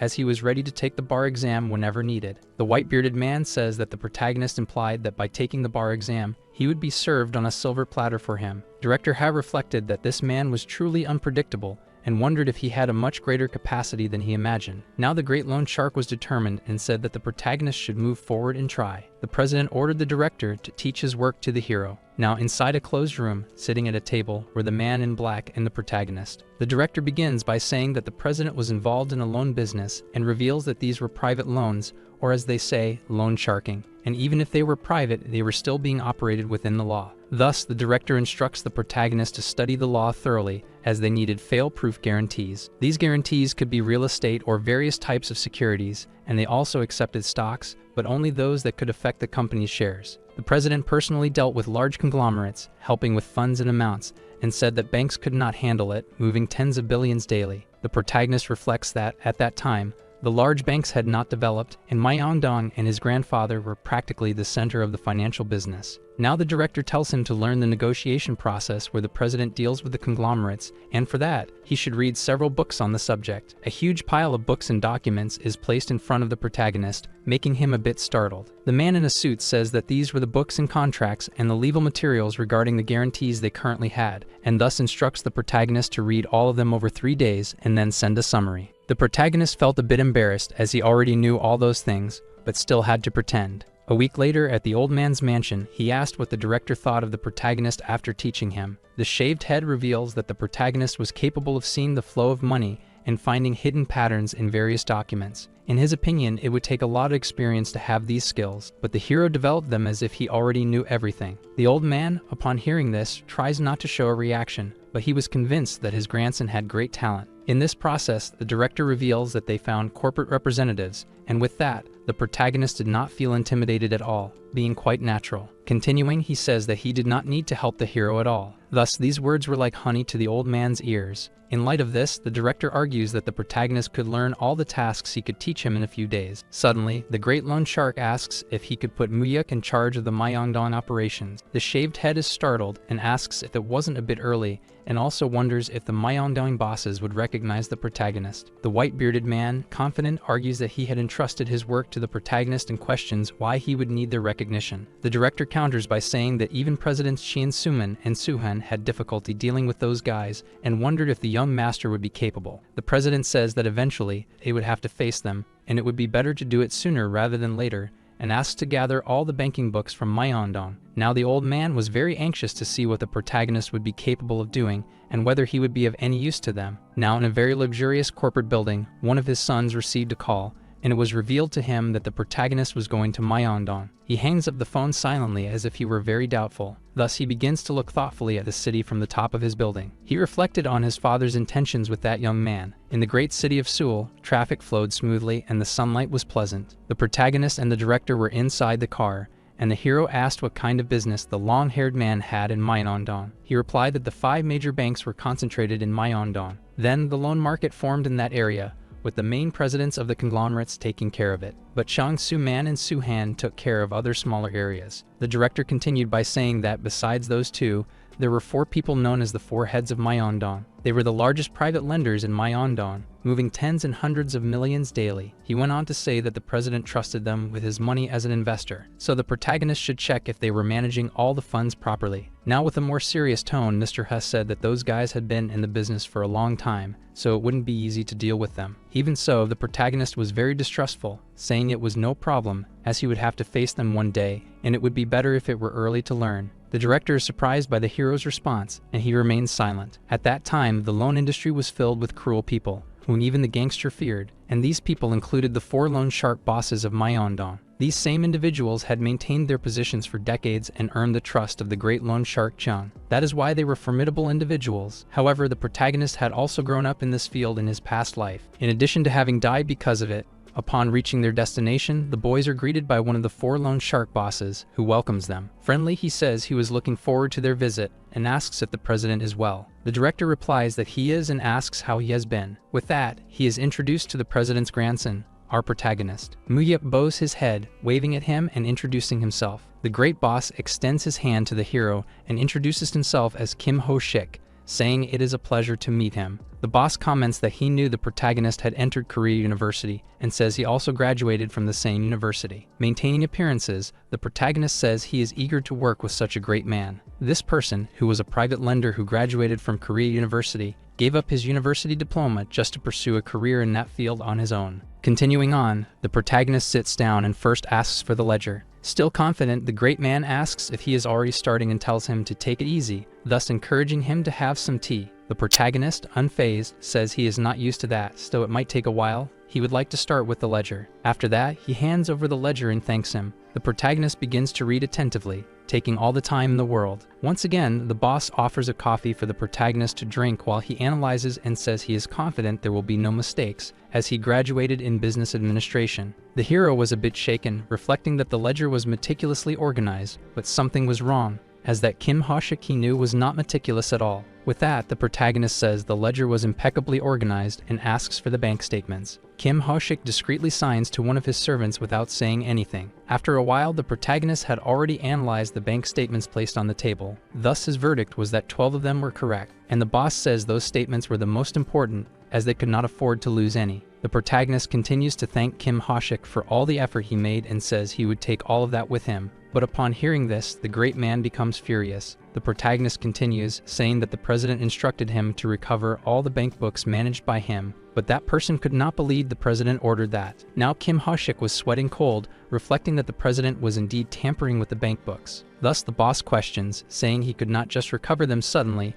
and asks if it was really an order from the president. In a more serious tone, the hero says he has no reason to lie to him, and if he has doubts, he can call Pyeongchang Dawn right then. Continuing, the protagonist asks if there is any reason the bank books could not be recovered, and if there is, he should say so at that very moment. Now a bit awkward, Hoshik says there is no problem at all. He was just surprised it was so sudden. Thus, the hero says he needs to speak with that great man privately. Kim's men approach with stern faces, trying to intimidate the protagonist. Suddenly, Director Hay starts shouting, ordering the others to obey the protagonist's command to leave the room. The grim men remain silent, but now a bit apprehensive. The protagonist and the director just observe the unfolding of that scene. But suddenly, the great Kim Hoshik stands up and slaps one of his men. He says they should not dare to have that kind of attitude in front of the young master, as they did not understand simple words. And now, furious, he orders them to get out of his sight as quickly as possible. Now everyone was out of the room waiting for the conversation between the two to finish. A bit calmer, the boss laments the ignorance of those who had no sense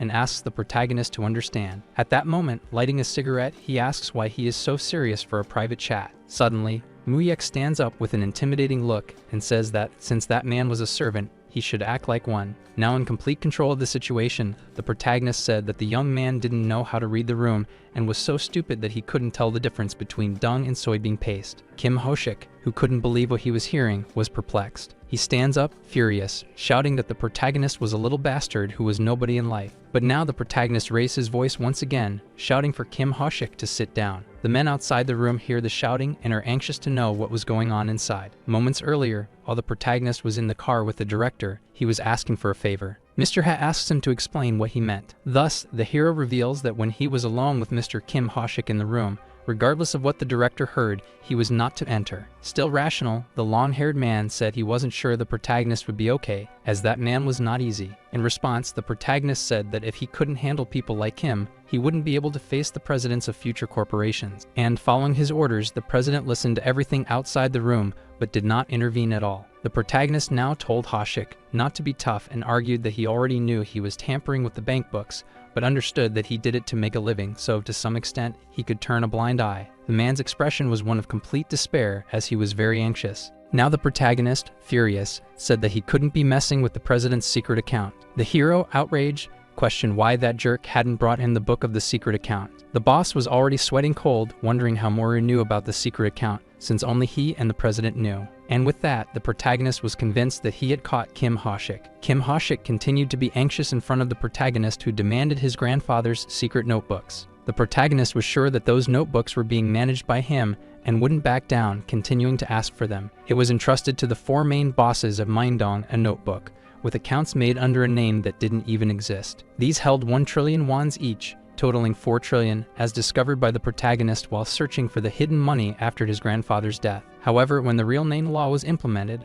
the 4 trillion wons had already vanished, and Kim Hoshik was happily using that money to pay his bills. Now the hero asked the boss why he was so shocked and presumed that he thought he wouldn't know about this matter. Completely distressed, Hoshik reflected that only he and the president knew about this notebook and wondered if the president had told the protagonist. Once again, Muyuk urged that man to bring what he was asking for quickly. Given this issue, the boss asked for a little time while stumbling over his words, but the hero remained serious and said that this was not something that needed time. Confident in his actions, the protagonist sat in his chair and said that if he didn't bring it in 10 minutes, he would have no choice but to report everything to the president. Still in shock, Kim pleaded for Muyuk to wait at least a month, making this request as a favor. Upon hearing that a favor was being offered at that moment, Muyuk reflected. After that, he replied that this was not how one should ask for a favor. At that moment, Kim Hoshik couldn't hide his expression of despair. In light of this, he stood up from his chair and begged Muyuk to wait at least a month. To convince him further, he bowed before the protagonist, asking for time. Now determined, Muyuk told him that he had 2 weeks to prepare everything and not a single penny should be missing. And with his air of superiority, he asked if the boss understood. The one looking down at the protagonist felt relieved. In response, the hero said that they should keep the matter of that day between them and that Hoshik should be careful not to let other bosses know about it. Once again, the protagonist asked if he understood,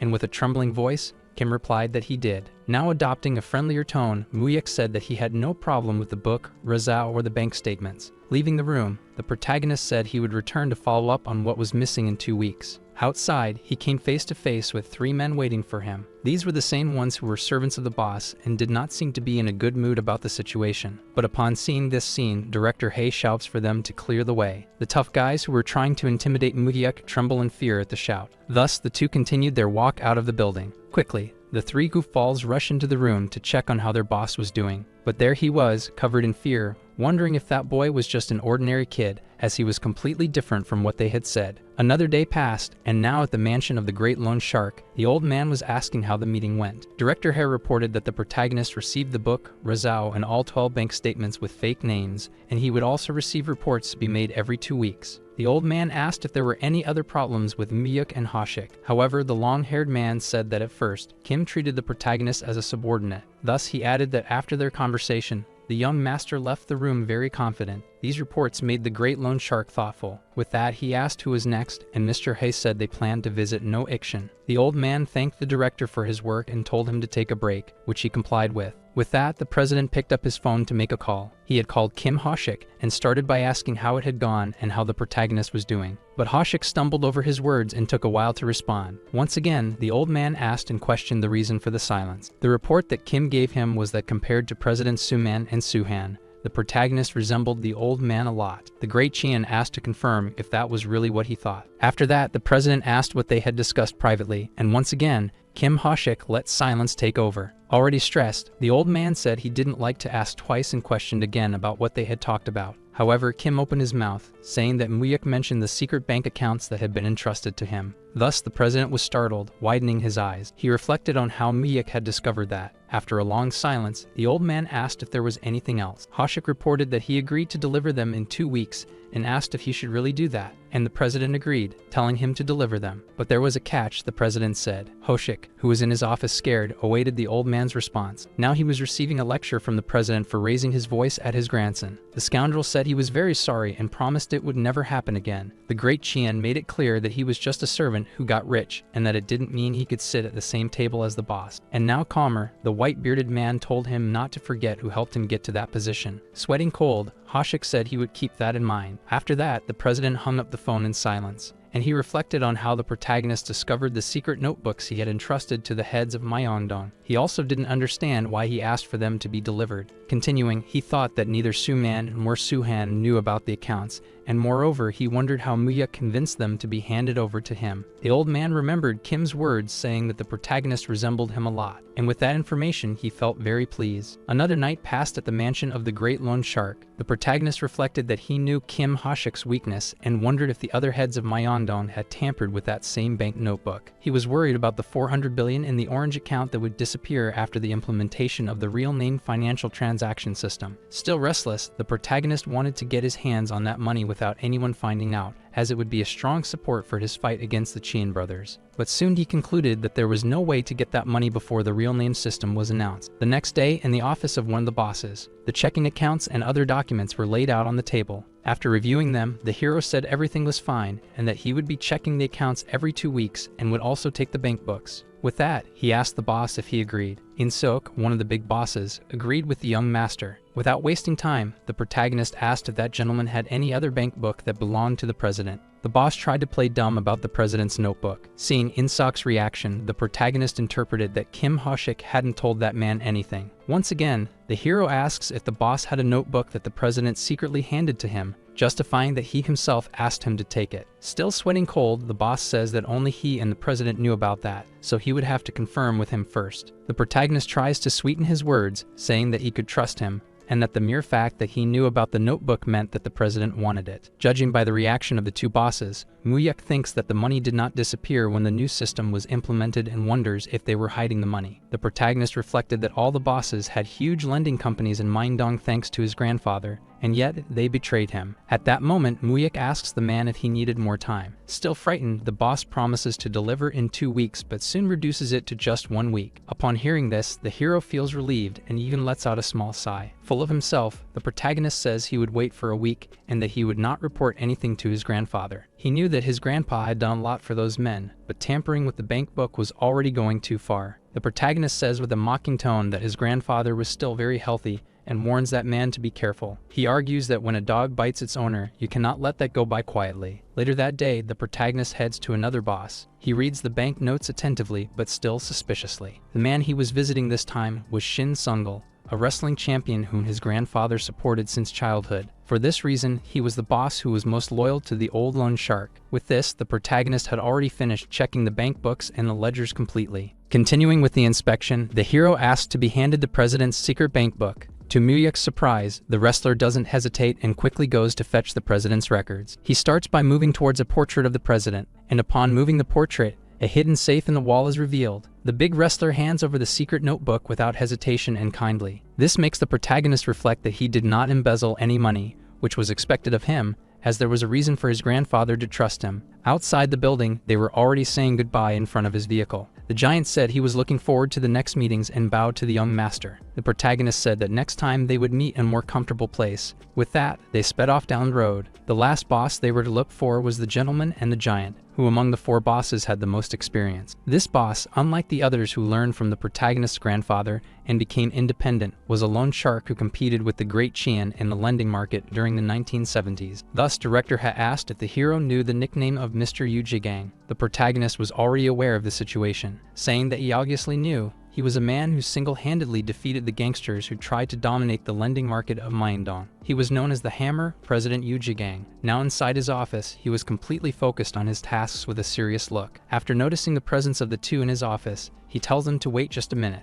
and he offers them a seat in his office, telling them to wait a little longer. Director Head did not like his attitude, judging it disrespectful and tending to confront him. But the protagonist remains calm and interrupts the long-haired man before he can do anything. The hero sits down to wait while the last boss does not take his eyes off his paperwork. Then time passed and the hours they were in that office were stretching on. Finally, Jigang stands up from his chair, which makes the protagonist and the director feel anxious about what was coming. He approaches the two, apologizing for making them wait so long. He explains that with the ledger he needed to report to the president, he had to get ahead and clean it up properly, which is why it took a little time. Now with a mocking tone, he asks if the young master is not upset. In short words, the protagonist only says that he would take a look at the documents. Adopting an offensive tone, Jigang says that director Hoy must have been working a lot lately. He continues by saying that changing diapers while taking care of the child was complicated, but the protagonist does not show any reaction to that. Without tiring, the boss said that the president was being too harsh with him, as he was not really suited for that job, so it should be difficult for him. Being even bolder, he said that if he couldn't train the protagonist, he should send him over whenever he wanted, as he would train him from A to Z in that case. Staying firm, the director simply told Jigang to be careful with his words, as that was the president's grandson. But without wavering, this figure did not understand why he should be careful with a child, as just calling him young master should be enough. Trying to offend them, he said that old cosplays like those were more suitable for loyal people like the director, thus telling him not to try to impose that on him,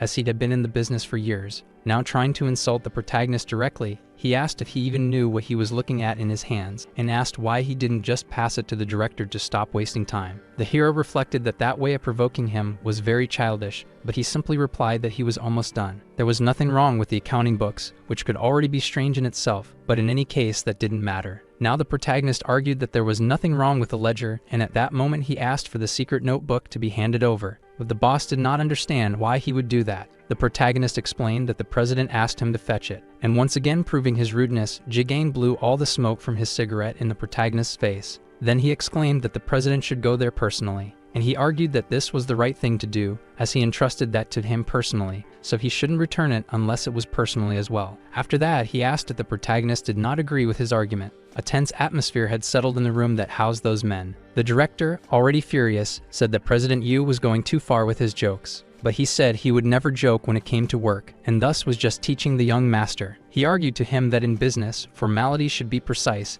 and asked if the director had not taught such things to the protagonist. And now more offensively, the scared one asked if the director had not been taking everything a bit too lightly lately. The director did not like hearing that at all, and was about to hurt someone. But the hero calmed him down, asking him to wait outside for a moment. The protagonist was confident and asked He to get some fresh air outside. With that, he complied and said it was all right. Now the protagonist and the scared one were alone in the room, in complete silence. Muyek, who was already fed up with the delay, told him to hand over the secret bank book. The reaction of the long-haired one with the scar was one of surprise, saying he couldn't believe they told him that, and said that the president was planning to trust him a lot. But still, he did not care about that and continued asking for the president to come personally so he could hand it over. But to everyone's surprise, Muyek shouted with all his might the name of the president, Yu Gang, the very one who hated being shouted at, and asked how he dared to do such an act. At that moment, the president snapped, saying that since before the protagonist was born, it was he who protected the president, walking through Myeongdong and cleaning up his messes, and a kid like that could not lift his head and respond to him. He continued saying that the only person who could give him orders would be the president himself, and that none of his children could command him. Still extremely furious, he said that it was not just because the protagonist shared the same blood as the president that he would be on the same level as him. Given this situation, the hero stood up,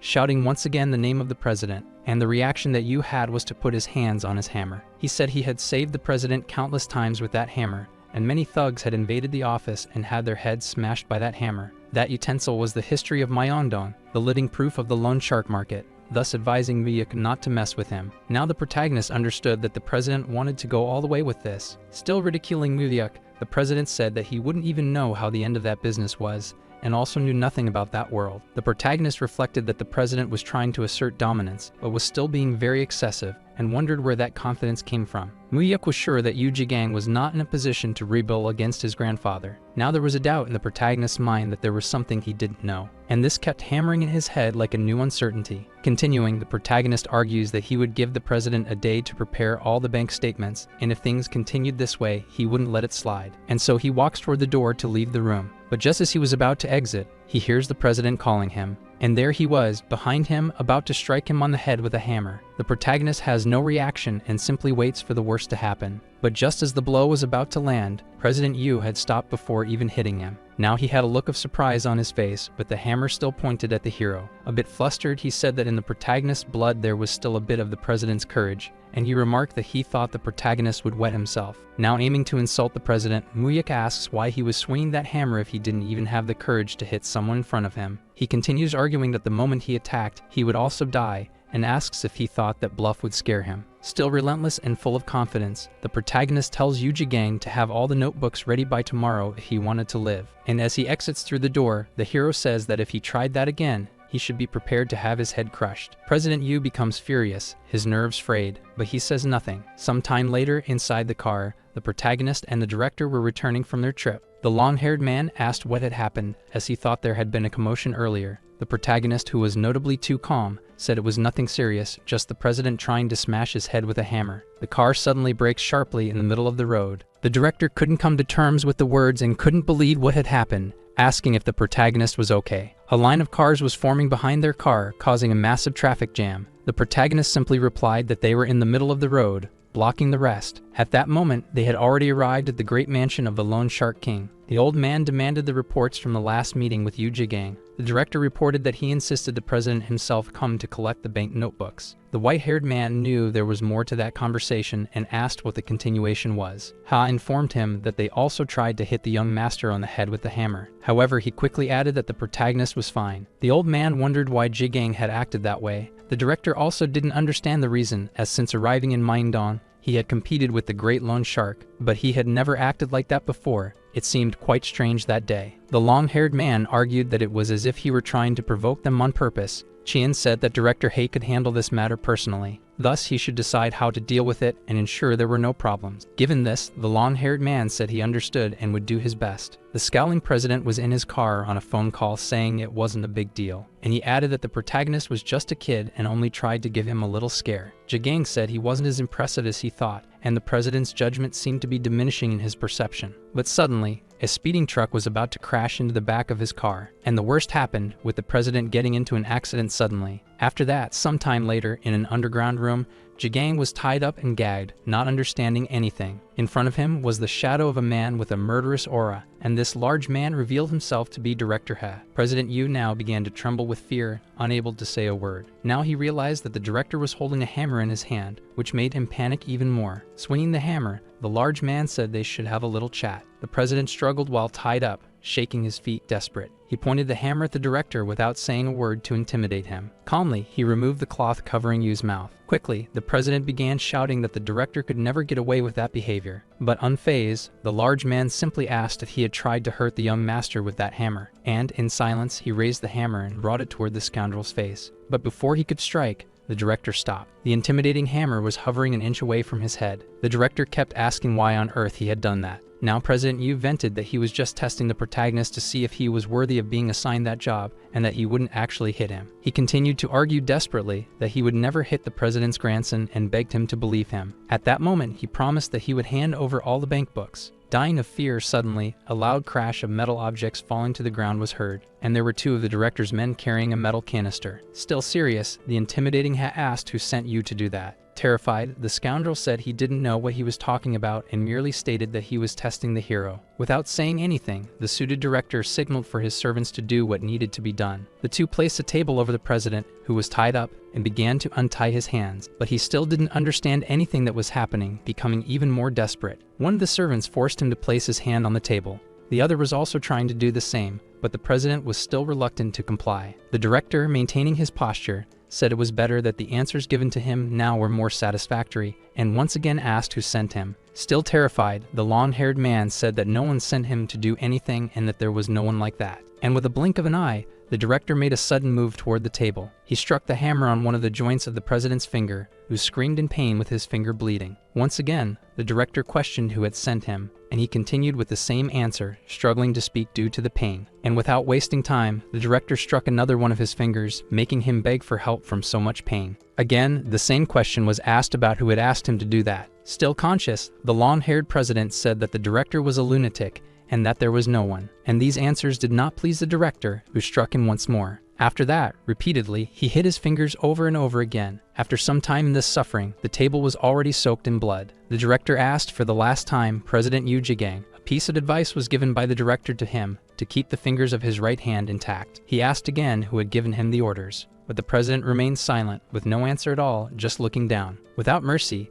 the suited director asked for him to be held. But with that threat, the long-haired scoundrel decided to spill the beans, saying he would tell everything if they stopped. He revealed that he was ordered by Chien Suman. President Chien Suman had ordered him to do all that. A week earlier, in a large luxurious house, the four presidents were gathered in a business room, and a very important person was arriving at that location with many men bowing to him. Upon arriving there, he greeted everyone, saying it had been a long time. The four presidents greeted Chien Suman, bowing to him. Now everyone was gathered in the room for the conversation to begin. The fearful president asked why they were called there and wanted to know the reason the four were there together. Thus, Chien Suman mentioned that everyone had heard about the new boy at his father's house. The fighter asked if he meant the president's grandson, the son of the late Mrs. Misuk. Chien began to spill the beans, saying that he was learning to work with his grandfather and the director these days. One of the presidents reported that the young man appeared suddenly and said he would learn the old man's work by sticking to him, but they were afraid that this would spread strange rumors. Suman said that they were all like family members, and the foundations of Mindon continued the president's work, but there were rumors of another heir. A moment of silence fell over the room, with all the presidents already knowing what was to come. Suman said he didn't know how long his father would live,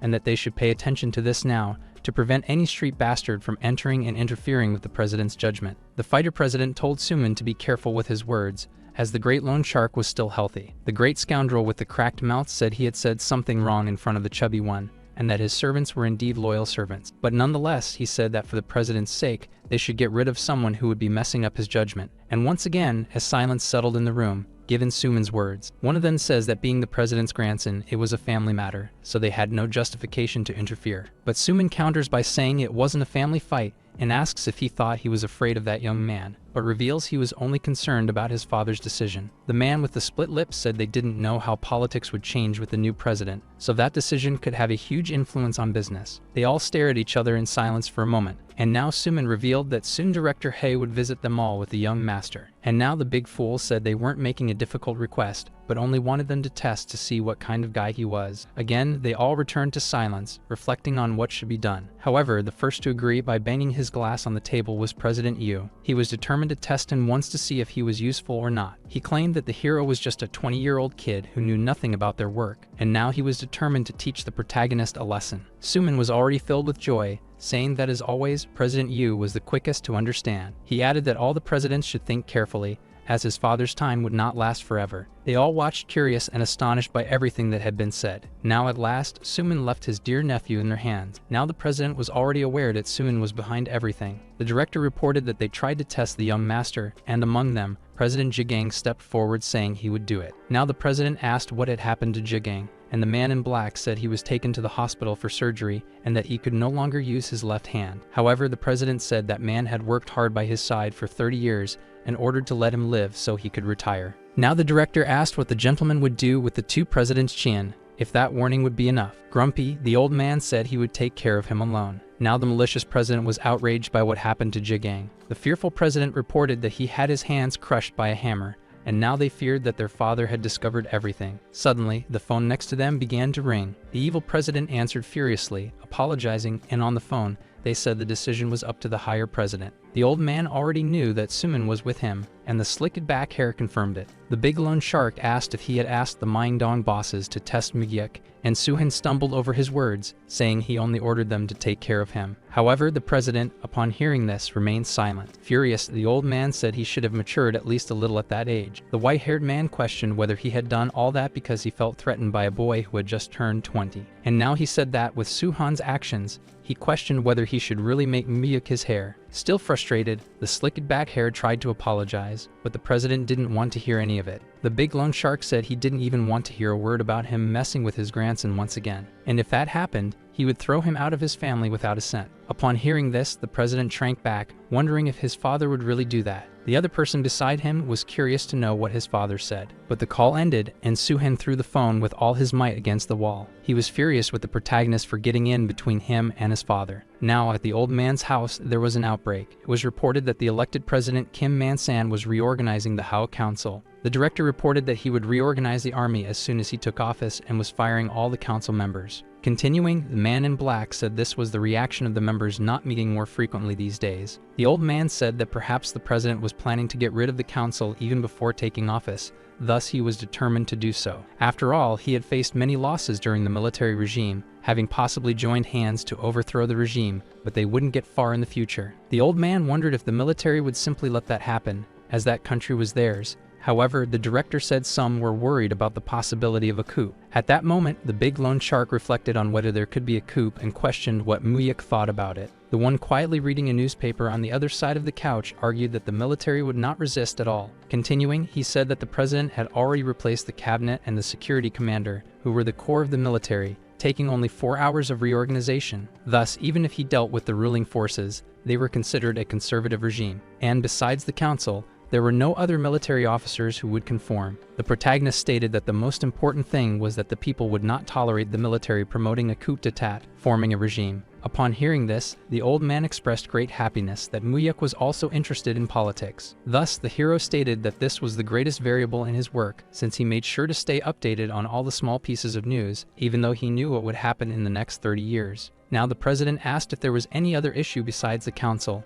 and what other plans the elected president was promoting. The director reported that, apparently, nobody knew what he was thinking, and not even the secretaries they had planned themselves knew what the VIP was planning. Continuing, the man in black reported that they said that, at that main conference, the topic would be the war against corruption. Thus, they would recommend disclosing the assets of high-ranking officials, facing great opposition considering the president's personality. The great loan shark said he already expected that, but still, it was a very sudden and major change, and he questioned the real name financial system. The bearded director reported that this was not mentioned at all, and that economic matters and large corporations had failed to obtain any information. That said, the old man asked the director's opinion. Mr. He reported that the expected reaction was that the side effects of a real-name financial system would occur, at best, within a year, being possible to implement at the end of the president's term. Thus, from the extinction of the last council to the disclosure of the high-ranking officials' assets, the president would have already taken remedial action, and implementing this financial system would only place a burden on him. Faced with this, the president asked the protagonist's opinion. With firmness, he stated that the real-name financial system would be implemented still that year at any cost. Thus, uneasy, the president asked what his justification was. Since the 1970s, this had been discussed, but political protests always failed. With the president's personality, he planned to finalize the preparations and announce it by surprise. At that moment, the president burst out laughing, saying that the protagonist was smart, but he didn't know how politicians thought, since their fate was to never escape the ties of political funds. Thus, at the moment he implemented this system, all his funds would be revealed and he would have no way of dealing with it, never being able to get rid of the evidence quickly. Mugiak agreed with that, but believed they needed to prepare for the funds under third-party names and anonymous accounts. Now the president was aware that the hero really cared about the real name system and reported not to worry, since he divided and kept them with people he could trust. Now with seriousness, Mugiak told his grandfather that there was no end to human greed. He explained that, with the seal and the checkbooks, borrowed names would not be a problem, but when the system was implemented, the president would not be able to access the money, generating a major problem. The truth was that, because of the real-name financial system, the grandfather lost almost a quarter of his wealth in borrowed and anonymous accounts. The protagonist knew that the real-name system would be implemented in August, and that, without caution, the president could lose enormous amounts of money. The old president remained thoughtful about everything that had been said. Now, with a serious expression, the great loan shark asked if the protagonist really thought this system would be implemented that very year and questioned if that was just a guess. Mugiak affirmed, saying that it was what his intuition told him, that it could be delayed until the beginning of the president's term, but no later than that summer. Suddenly, now the president asked if the hero had also discovered about the bank books handed to the chiefs of Mindong through his intuition. However, he reported that he had never told anyone about those books and asked how the protagonist had found out about them. But what he didn't expect was that the protagonist was waiting for him to ask that question. Thus, he said that, upon taking over the bank books, judging by the expressions on those faces, everyone felt it was strange. Continuing, he said that, in a private space, when he asked them directly, it seemed like they were hiding something, and they themselves told him. With that, the big idiot asked if all of this was just his intuition, and Mugiak confirmed that it was. At that moment, the old man called for Mugiak to tell him something serious. The president entrusted the protagonist with 400 billion from the secret accounts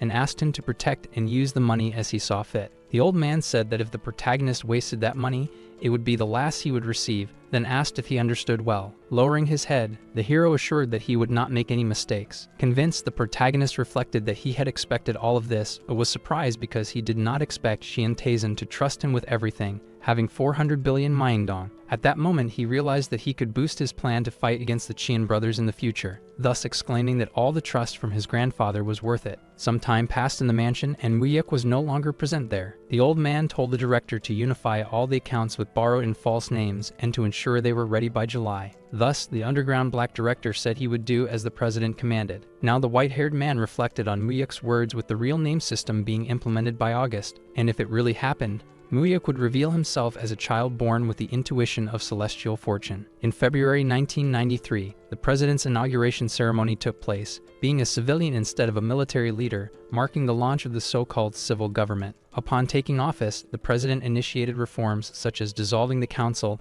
and disclosing the assets of public officials, also preparing for the launch of the real name system. Now inside the university and the admission ceremony of Korea University, Mugiak was on stage receiving an award from one of the important figures of the university. Everyone applauded that moment for our protagonist. After all this commotion, he was already outside with his friend Myung-soo, who found all of it unbearably boring. He questioned what our hero would do at that moment, since classes would start the next day. Thus, Mugiak replied that he would check out the library, which made his friend strange, calling him weird for studying on the first day. On the other hand, the protagonist said that since they were in college, they should at least know the library. But still, Myung-soo looked at the protagonist with disdain. Surprised, Myung-soo said that the hero's accent was already very natural, considering he hadn't come to Seoul before his friend. and asked him if he was trying to charm some girl. His colleague's plan was to visit one of the wealthiest districts in the area to drink and celebrate their admission, but the protagonist was not in the mood to drink at all. Myung-soo admitted to having made a mistake the last time they drank and promised not to repeat it. Then the protagonist asked if he only thought about having fun instead of preparing for the exam. Confident, the short guy said he would pass the first phase of the exam and just wanted to have fun that day. With that, he kept begging Muyek to go drink that day. Now finally convinced, the protagonist said they would just have a few drinks and come back. That night, they were already at a very lively club with loud music playing. Myung-soo tried to get close to the girls dancing, saying that was the smell of youth, but they felt very uncomfortable near him. He told Muyek that this place was a rock cafe and that there were no such places in Busan, as they didn't reserve tables there, just fun. The protagonist was not in the mood for much conversation, just drinking in his corner, until suddenly, a girl came up to him who recognized him. They commented that they knew he was the best student at Korea University and said they thought he was a model student who only studied, but saw that he also frequented places like that. They continued saying that they were his seniors at the university, being in their second year, and heard that he got a perfect score on the ceremony exam. Now flirting with the protagonist, one of them said he was more handsome up close and that she couldn't believe the best student in the country had a face like that, thus asking to join him. A bit disheartened, the hero said he didn't mind if they joined him, but beforehand mentioned that he planned to leave after that drink he was having. Suddenly, Myung-soo interrupted, saying it was all good and that they should have a lot of fun that night. The music kept playing, and the atmosphere was perfectly pleasant in that environment. They all gathered at the same table and began exchanging ideas. The interested girls asked if they were friends before, and Myung-soo replied that they had been since childhood. One of the girls notices that Myung-soo was not from Seoul, and he says he is from Busan. He asks if they have ever been there and comments on Gangali Beach. The noble maiden realizes he was referring to Gangali Beach and thinks Myung-soo's accent is cute. The girl next to the protagonist wonders why he is so quiet, but asserts that it makes sense. Being handsome, he should be stoic, as just looking at him makes her feel good. Suddenly, a man in a suit calls out to the protagonist, surprised to find him there. Muyek recognizes that voice, saying it sounds very familiar. Thus, he comes face to face with one of the club's presidents. This was Juwon, whom the girl at the table already knew and asked if this guy knew about Muyek. The hero wondered where that guy had come from and decided it was better to avoid him. The protagonist decides to say he is leaving and calls Myung-soo to come along, but he disagrees, saying he would like to have a few more drinks. Muyek, being stoic, tells him to just have one more beer and go home, and exclaims to Juwon not to mind them and to enjoy himself. Before that, he tells him not to overdo it and not to cause problems again. The maiden interested in the protagonist complains, asking him where he is going. But as she tries to run after the protagonist, she is stopped by Juwon, who questions why she is walking with guys like Muyek of such low class. But the young lady does not like his attitude at all, saying it does not matter who she is with, especially to him. Muyek was already keeping an eye on that situation and reflected that whenever he drank, he ended up getting involved in those situations. The maiden kept saying for that man to let her go, but he remained firm. Suddenly, the protagonist decides to act, telling that scoundrel to stop bothering the girl. But he does not like Muyek's attitude at all, telling him to let go, that he should not dare to touch him. The hero reflects that Juwon has always caused trouble since he was young, but it was obvious that these acts always bothered his grandfather. Now very close to the scoundrel's ear, he says he does not want to show that he knows him because it is shameful. With that, he states that there are many people there and that he should stop causing problems, as his grandfather would have to deal with everything he does. The protagonist's words really affected Juwon, who became anxious. Now determined, Juwon wanted to finish off Muyek that day and calls his crew. 3 thugs arrived at the scene, saying they were having fun and received his call. Muyek had already thought that that scoundrel had someone to count on. The scoundrel says that a cockroach crawled into his house and orders them to step on the protagonist, telling them not to worry, as it was not their first time. Prepared for a fight, the protagonist tells Myung-soo to take the veterans away. Frightened, his friend asks if things will be okay, but soon Muyek asks if he forgot who he was. But to Muyek's surprise, he was referring to the enemies, questioning if they would be okay. And before he could finish his sentence, Muyek was already being attacked, but luckily he manages to dodge, and he quickly retaliates at the same moment with a punch, knocking down his opponent. And now he felt the same joy from his youth when fighting bullies. Some time passes, and the music continues playing at the party, and there was no one left, with a mess everywhere. And now Jiwon could not hide his fearful expression. After all his henchmen were defeated and thrown to the ground unconscious, suddenly Muyek was in front of him to finish what he started. The protagonist tells him to stop hanging out with those guys and acting like a thug, as his grandfather already knew everything. The hero could not believe that someone like Jiwon was the eldest son of that family. In light of this, Muyek says that if it happens again, it does not matter if he is his cousin, he will not let it slide. Jiwon lowers his head and says he understands perfectly. Now leaving the place, the protagonist tells him to take care of the rest and make sure no one is bothered by that mess. And if it happens again, they will have to meet again. And once again, the big scoundrel could not hide his expression of fear and despair. It was a sunny day with a clear sky while classes were taking place at Haga University. A professor was teaching his subject, asking the students if any of them knew what Article 1 of the country's constitution stated. Soon a boy raised his hand saying that the Republic of Korea was a democratic republic. The professor quickly confirmed that the answer was correct and asked about Article 1, Section 2. However, none of the students knew how to answer that question. In light of this, the old man explained that the sovereignty of the Republic of Korea resided in the people, thus all state authority emanates from the people. The professor said that anyone who became a prosecutor, lawyer, or judge after graduating there should always keep Article 1, Sections 1 and 2 in their heart.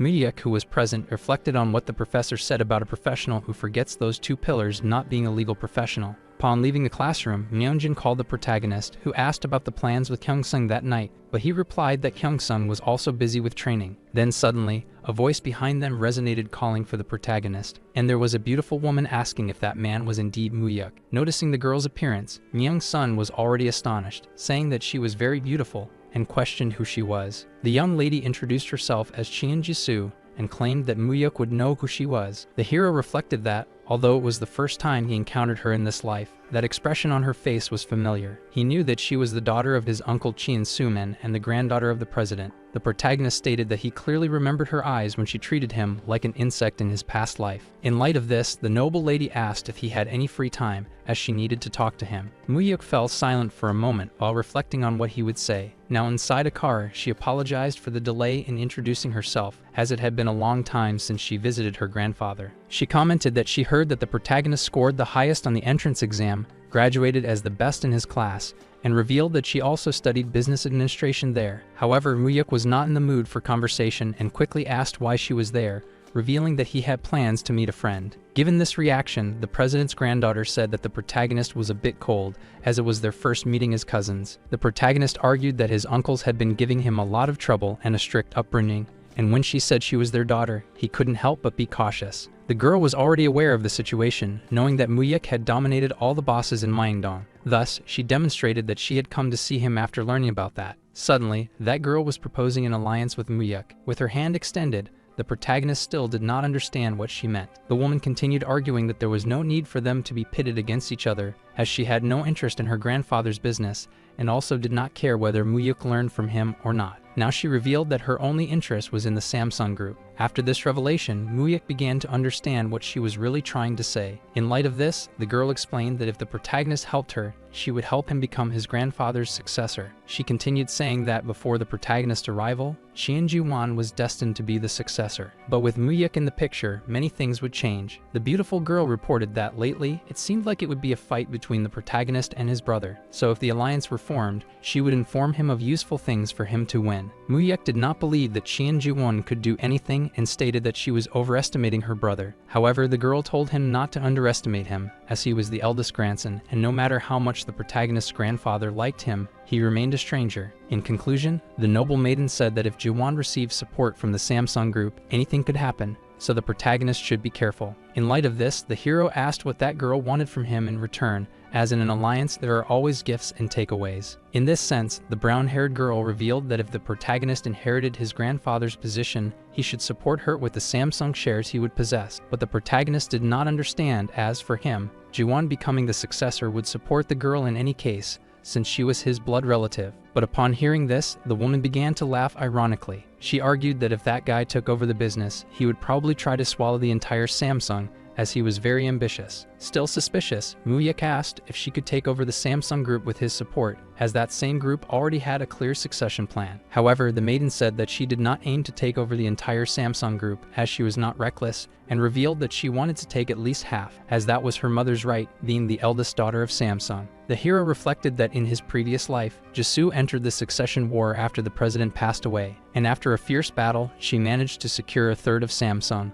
but by that time, the group was already irreparably damaged. Thus, that woman he knew should not be underestimated, as she would stab him in the back at any moment for her goals. With that, the protagonist concludes that it was strange for her to be proposing an agreement to him at that moment. Continuing his reasoning, Muyuk exclaims that she would only lose with that agreement, but she does not understand what he is saying. He explains that it seemed like she was on the side of the loser, receiving only a promise from the protagonist, because if he did not become his grandfather's successor, she would gain nothing, and even if she took over, she would be in trouble if he betrayed her. Jisoo reflects and concludes that he was right, saying that she was at a disadvantage, but she could not bear the idea of her brother taking all the assets. She then adds that that scoundrel had gotten everything since he was young, and she would like to see someone else taking what he was earning. The protagonist is pleased with these words and says he will think about the matter. Anxious, the woman pleads for an answer as soon as possible, and so she reveals that if the protagonist says no, she would have to find another way to achieve her goals. With that, Muyak gets out of the car and the girl leaves the place. Suddenly, Mangsu was back looking for the protagonist. He questioned who that slender girl was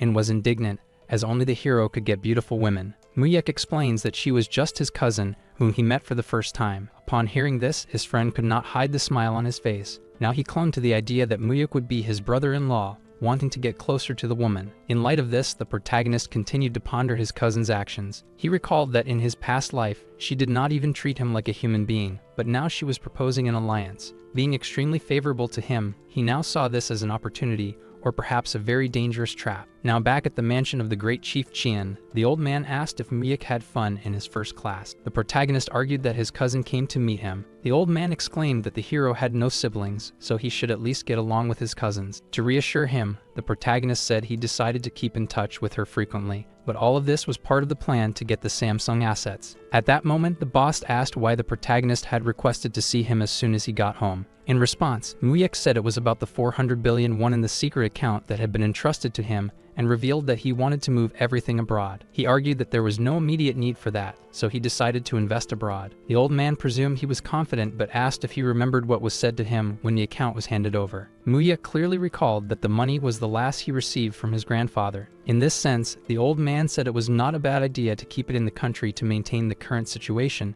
and asked why he insisted on transferring it abroad. Quickly becoming alert, the hero knew it was not easy to move money out of the country, especially with the new system being implemented, but with his grandfather's influence, it was possible. Thus, the protagonist argued that, in his opinion, the current administration was starting to create unfavorable policies for his grandfather, and even if he was not the direct target, he believed that the underground economy he had would suffer more. Therefore, he thought it necessary to transfer the money. Cleverly, Muyak said it would be easy to send the 400 billion abroad using the subsidiaries of the conglomerates that had been borrowed. In the old man's view, it was not difficult to transfer the money, but he saw no valid reason for it. He questioned whether it was a bit hasty to move the money just because of policies that had not been implemented. Persistently, the hero said that since the money had been entrusted to him, he earnestly requested his grandfather's support. In the protagonist's mind, that seemed bold, but taking a direct approach might be better. After all, he could not use all his knowledge to persuade him. But suddenly, the boss began to laugh loudly. He compared Muyak to his uncles who could not even speak without stuttering in front of him.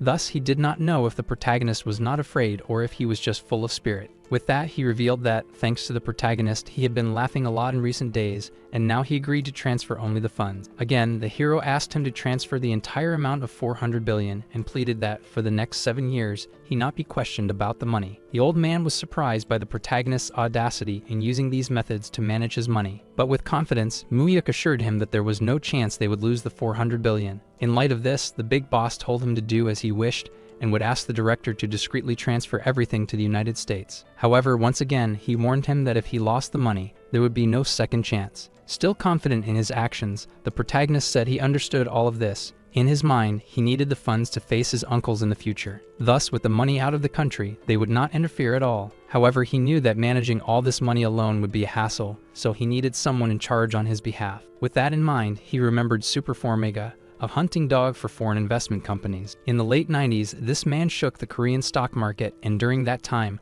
was an individual investor who faced numerous failures and accidents. He was the one who raked in hundreds of billions in just 10 years, Han Kyung-dun. Time passed quickly once again, and now the protagonist found himself at the Moonsen Motel. Director Ha had informed him that this person had many loan debts, so it wasn't difficult to find him. But first, Ha had asked why the protagonist wanted to find a man like that. Muyak had already entered the motel looking for the reception. When he arrived there, he told the attendant that he was looking for someone named Mr. Han Kyung-yeon. Startled, the lady asked if he was from the police and said that no one filled out the records in a lodging like that, so she didn't know anyone's name. Thus, the hero asked if there was a man in his 20s who had been there for a long time. In response, the woman tried to remember if there was any young guy staying at the lodging. But suddenly, Muyuk offered a good sum of money for the lady to refresh her memory. Suddenly, she remembered everything, but she didn't know his name. She confirmed that there was a young man staying there and said she would check. But to everyone's surprise, the man they were talking about appeared, yawning. The lady quickly pointed to him, saying that it was indeed that guy. At that moment, the young man got scared and dashed for the stairs. Muyuk ran after him, calling his name. He asked him to wait as he just wanted to talk. The long chase led them to the rooftop of the building. There, the guy was trying to jump off in an act of desperation. The protagonist begged him not to do that,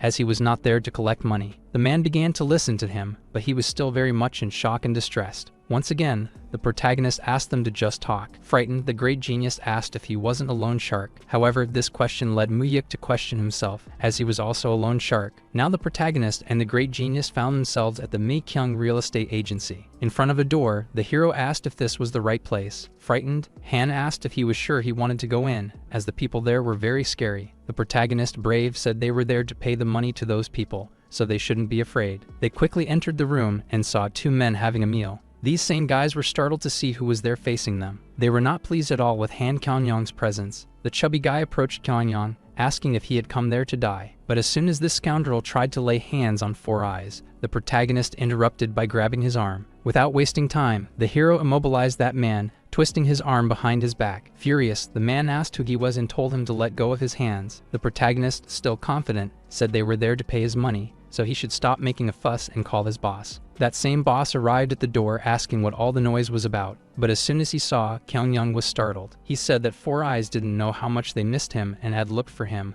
questioning about his money. Soon, Muyuk interrupted, saying he would pay that young man's debt and asked how much it was in total. The AG explained that 6 months ago he borrowed 500 with 30% interest upfront and with a monthly rate of 22% and a late fee of 12%. But while he was talking, the protagonist was already losing patience and told him to stop fiddling with that book and just say how much he was squeezing in total. Upon hearing these words, the scoundrel said that the young man was quite experienced as he was quick to understand. Now it was revealed that he owed the meager sum of 50 million and claimed he wanted to resolve it cleanly for that amount. Quattro Olhos freaked out at that figure as he had been told just days ago that he owed 25 million and questioned how he could ask for 10 times more in a year. Meanwhile, the scoundrel already had the answer on the tip of his tongue, saying it was all in the contract and that the client was shameless for not having read it. He explained that there were late fees and also the 17 million they spent tracking him down, and there were also 8 million for emotional damages. Adding it all up would total 50 million. Muyuk already knew that in that world, the magic of turning 5 million into 50 was very possible, while the young man trembled with rage at the fraud. The protagonist reflected that the essence of loan sharking was to squeeze desperate people down to the bone. Seeing the debtor's attitude, the unscrupulous loan shark said he shouldn't be so audacious and arrogant, as he had been fleeing from his debt and should have his flesh torn from his bones and pickled. While Quattro Olhos was trembling with fear, Muyuk summarized that 50 million would solve everything,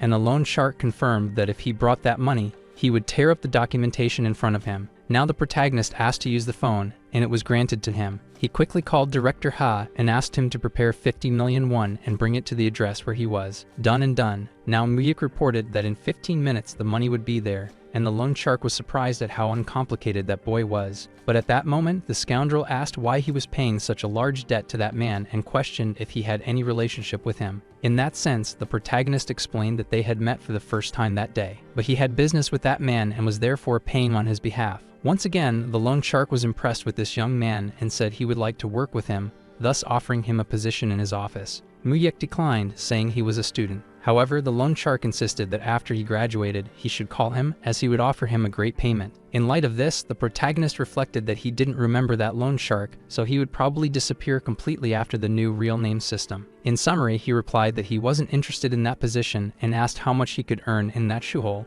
which surprised the loan shark. The subordinates of that scoundrel were irritated by the hero's words. Continuing, he said that even if he dealt with loans, he should know the limits and threaten the debtors with the thugs he had hired. The loan shark simply replied that he really enjoyed doing that and asked if Muyuk hadn't learned good manners, as he was speaking in an extremely aggressive tone. In response, Muyuk said that an unethical loan shark talking about education and good manners at home was a big joke. This generated great outrage in the loan shark, who said to grab the protagonist so he could teach him a little respect. Quattro Olhos, who was watching everything, was more afraid than Muyuk, and the latter, who didn't even care about what was happening, was checking his watch, knowing it was already time. Suddenly, the door of that place opened, and the hero already knew who was entering. He said it was the perfect moment. Arriving at the location, Director had asked if something was wrong. The two idiots who worked for the loan shark tried to intimidate the director by asking who he was. Getting closer, the chubby one asked how he dared to invade the place and questioned if he wanted to die. The fat one continued to harass him, asking if he was with those two thugs, saying he would get beaten up along with them.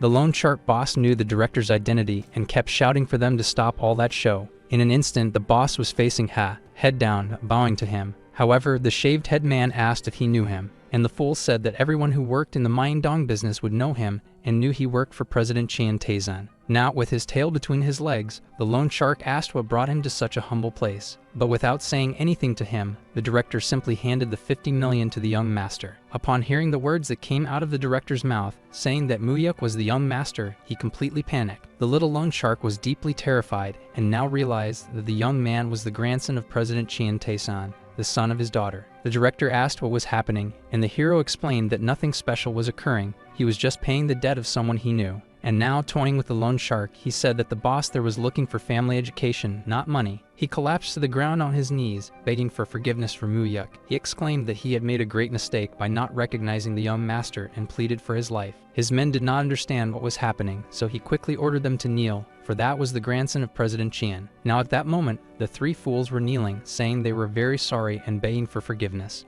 Master Han, who was observing everything, could not believe what was happening before his eyes. At that moment, without saying a word, Muyek simply placed the briefcase of money on the chief's desk. Now with confidence and mockery, he said that he could take his money. Now the protagonist ordered the loan shark to check if the money was all there. As he rummaged through it, he realized there was about 50 million. And in response, Muyuk ordered him to return the contract. Quickly, still frightened, the charlatan handed over the envelope. The protagonist, without complaining about anything, simply looked at the four eyes and handed the envelope to him, telling him to check it. Han's trembling hands were noticeable, as he was still out of sorts. He looked at the envelope in shock, without saying a word. But suddenly, he became electric and started tearing up the paperwork in front of everyone, leaving nothing of that deed, which was now worthless. Everyone looked on in disbelief at the entire situation that had unfolded. Muyek asked if his debt was now settled, and the loan shark said yes, it was all paid. Now the hero proposed that they do some calculations, but the scoundrel did not understand what he was saying. The prota argued that for the mental shock he suffered from the threats and aggressive language, he would deduct 10 million, thus taking the money from the briefcase. The loan shark, who had been scared until then, now did not understand the hero's attitude. The prota continued saying he would take another 15 million for the trouble he had to go through to find Han and another 10 for disrupting the director with his fees. It was now evident that the loan shark was losing control of the situation and asked what that young man was doing.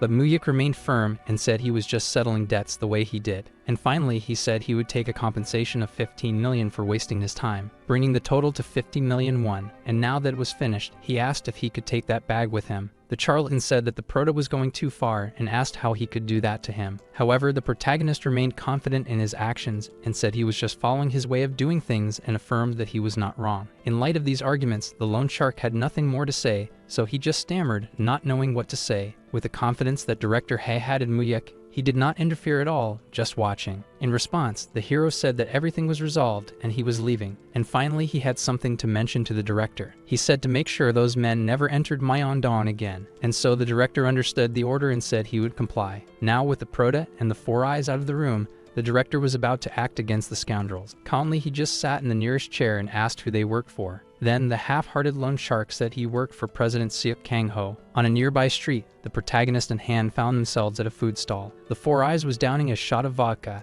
His happiness was evident after lifting that weight off his shoulders. The protagonist asked if now that his debt was resolved, Mr. Han felt better. But he was answered with another question, which was about who the hero was. The four eyes argued that the prota was young and could make 50 million appear out of nowhere, and even those gangsters were trembling in front of him. But calmly, Muyek said he was just a student and showed his ID. But Mr. Han could not comprehend and asked him to stop joking and tell him the whole truth. In response, the great genius asked if that director from earlier and his grandfather, Chian Tae-san, were some kind of loan masters. But Muyek said that did not matter and was there because he needed him to do something for him. Still downcast, the four eyes said that Muyek already had everything he did not have and asked what he wanted from a broke stockbroker like him. Being very direct, Muyek said he wanted him to do what he did best and trade stocks for him. The little genius had no confidence in himself and said he lost all his money by accumulating debts, and now the protagonist wanted him to do it again. However, the hero asked if he had ever thought about something. That something was, if he could have a lot of money and much more funds, he would feel powerful enough to crush any market scheme. In response, Mr. Han said he was certain of this because,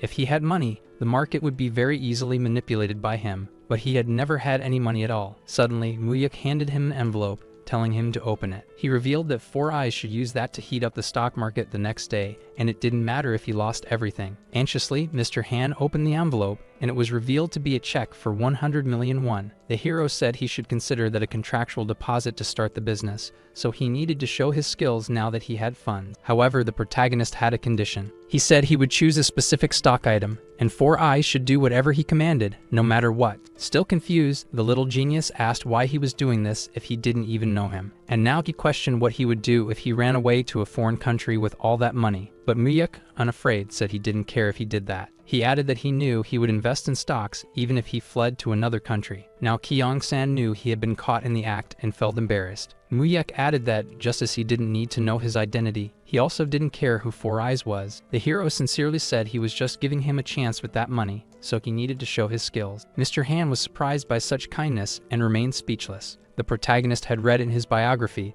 that if Korea had given him a chance, and if the Korean stock market had been a place of common sense where rules applied, he would never have come to South Korea as a hunting dog. Now the protagonist was willing to give that chance that Kyong-san needed to prove his worth. However, at that moment, he should become his own hunting dog and hunt for him. And if Kyung-yang moved according to his plan, he would have enough capital to fight against his brothers. However, one more piece was missing for his kingdom to be established. That would be a physical force willing to fight for him. And now he wondered how Park Dong-soo, the great delinquent, was faring in Busan. On an ordinary night, the protagonist's mafia enemies were gathered in a nightclub. One of them was not satisfied with what one of the members was saying, that it was to deal with Dong-soo and divide the territory among them. The big guy said that Dong-soo could have dominated all of Busan, but he lacked good subordinates and all the bosses had been caught, so he had no one he could trust. Byun knew they wouldn't fight for Park, and all they had to do was attack quickly and eliminate Dong-soo, then everything would be over. The other bald member asked if he really had orders for that, and he added, arguing that they needed a justification for others to trust them, or it would all turn into a total war, and they would be completely screwed. But the big guy was sure they shouldn't worry because he himself had received orders to keep an eye on Dong-soo. Now he was determined to take Busan and take Park out of the game. Now in the Busan prison, there was the great Park Dong-soo, who was talking to an inmate, saying he would manage everything very well until he was released. But the prisoner said that when he got out, he would retire because he was too old, and told Dong-soo to manage it as if it were his own. However, the guard said that the time for conversation was over. The inmate was leaving and said it was good to see Park after a long time, advising him to work hard and not to visit him frequently. And finally, with a sad look, he told Dong-soo to take care. The rogue managed to sense what that inmate was trying to convey to him and just remained silent. And so they said goodbye with great respect from both sides. Now inside a luxurious car with very well protected escort, Dong-soo's lawyer asked him if the visit had gone well. He argued that the man had aged a lot over the years, and so he didn't feel good about it. The young man next to him said that Dong-soo and the other guy seemed to be very close to each other. But for Park, who was raised by his grandfather after his mother and father abandoned him,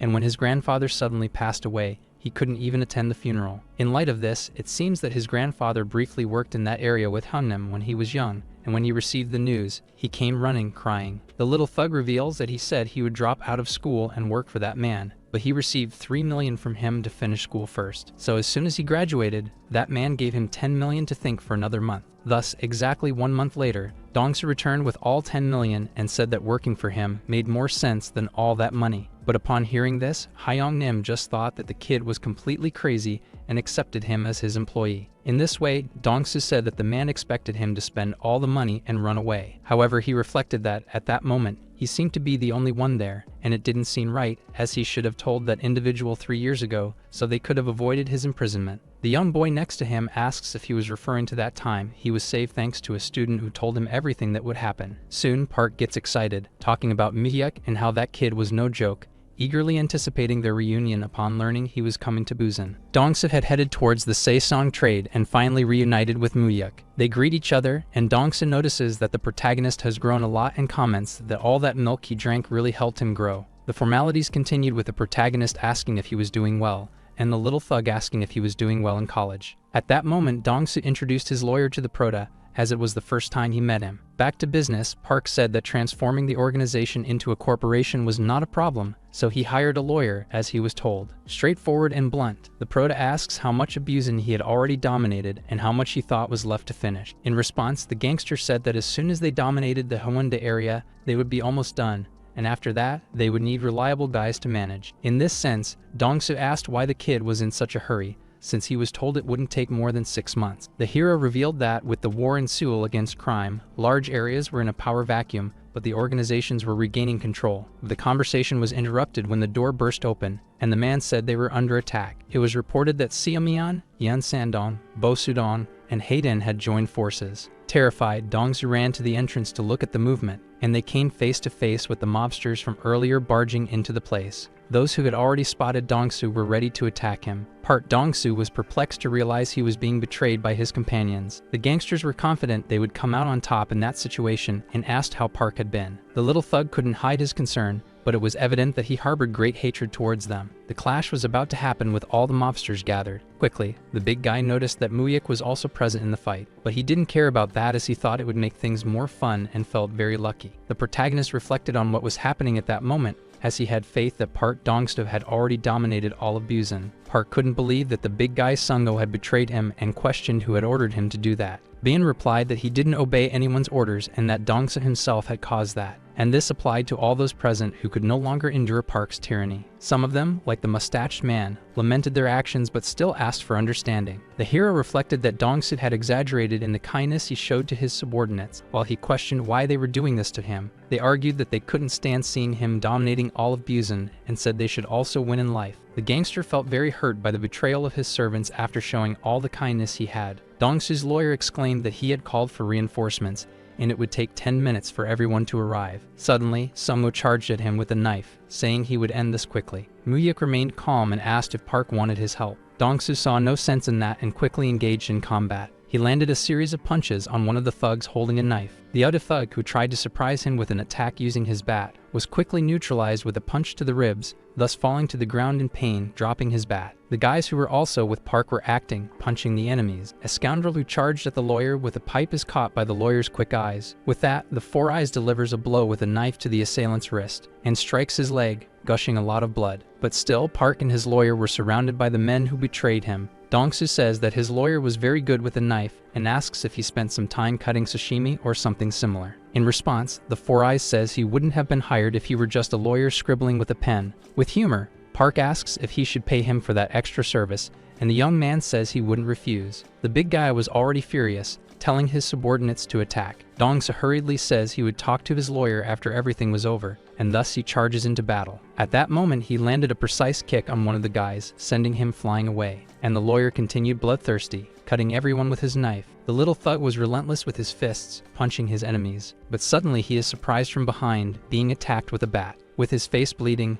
Dong-soo was about to receive the final blow from one of his former subordinates. However, he rises again and lands a solid punch to his face. Thus, he flies away, dropping the bat, and when he tries to get up, Park was already there to stomp on him without any expression. One of the little thug's friends was worried about him and his head injury, and again, they were surrounded by numerous men. The big guy finally attacks Park directly and stabs him right in the stomach, bringing both of them to the ground. Fortunately, Dong-soo managed to hold the knife a bit in his abdomen, but he was still losing a lot of blood. The big guy said not to feel wronged if he killed him, as he had been humiliated in front of all those people. And while he made his speech blaming Park, he received a strong punch to the back of the neck, being thrown away. Muyuk was worried about his ally, asking if he was okay. The little thug just said that all of this was humiliating. Not giving up on attacking, the big guy filled with rage, and again raised his knife, heading towards Muyuk. However, the protagonist easily dodged, and furious, the big guy tried a series of attacks, saying that the blame was also on the protagonist for everything that had happened. And finally, once again, he tried to stab the hero,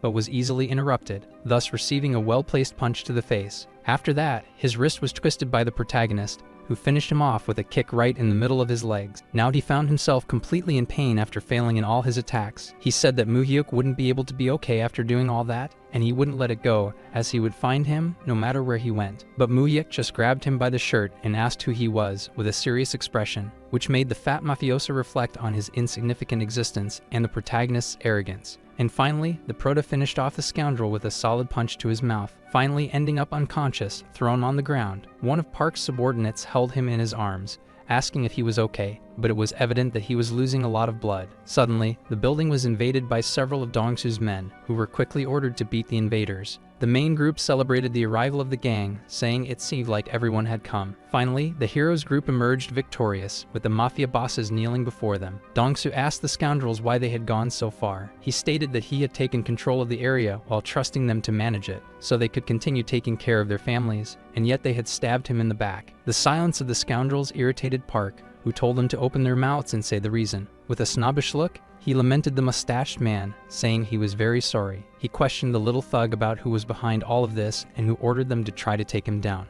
And once again, they fell into total silence. Now Park looked at Bayan and said he would speak first. He continued with his pride high, telling Dongsu to shut up. Determined, Park asked for a knife from one of his subordinates, and now slammed the big guy's head against the ground, holding his arms. Grabbing Bayan's ankle, the little thug said he caused this himself, so he shouldn't blame him. At that moment, the big guy panicked, begging him to wait, but it was too late, and Park finally cut a part of his ankle, causing a lot of blood to flow. All the bosses were oppressed by the whole situation. Incredibly, Byun continued to be snobbish with his pride, calling Dongshu a bastard. Firmly, the punk kept asking who ordered that. With a mocking smile, the big guy said sarcastically that it was Park's mother who ordered all of that. Still cold, the punk said that he could regret that for the rest of his life when he was in a wheelchair. Suddenly, Sungwoo decided to speak up, telling them to wait. He then revealed that everything was ordered by Samsung Hyung, arguing that he was the one who requested all of that when he arrived. Park couldn't believe what he was hearing and wondered why he was trying to cause trouble too. To him, it made no sense for his older brother to do that to him. In complete despair, one of the other scoundrels confirmed, saying that it was Hyung who ordered everything to be done. He added that Sejong had come to them and told them to work under his command. Park was perplexed by what he was hearing,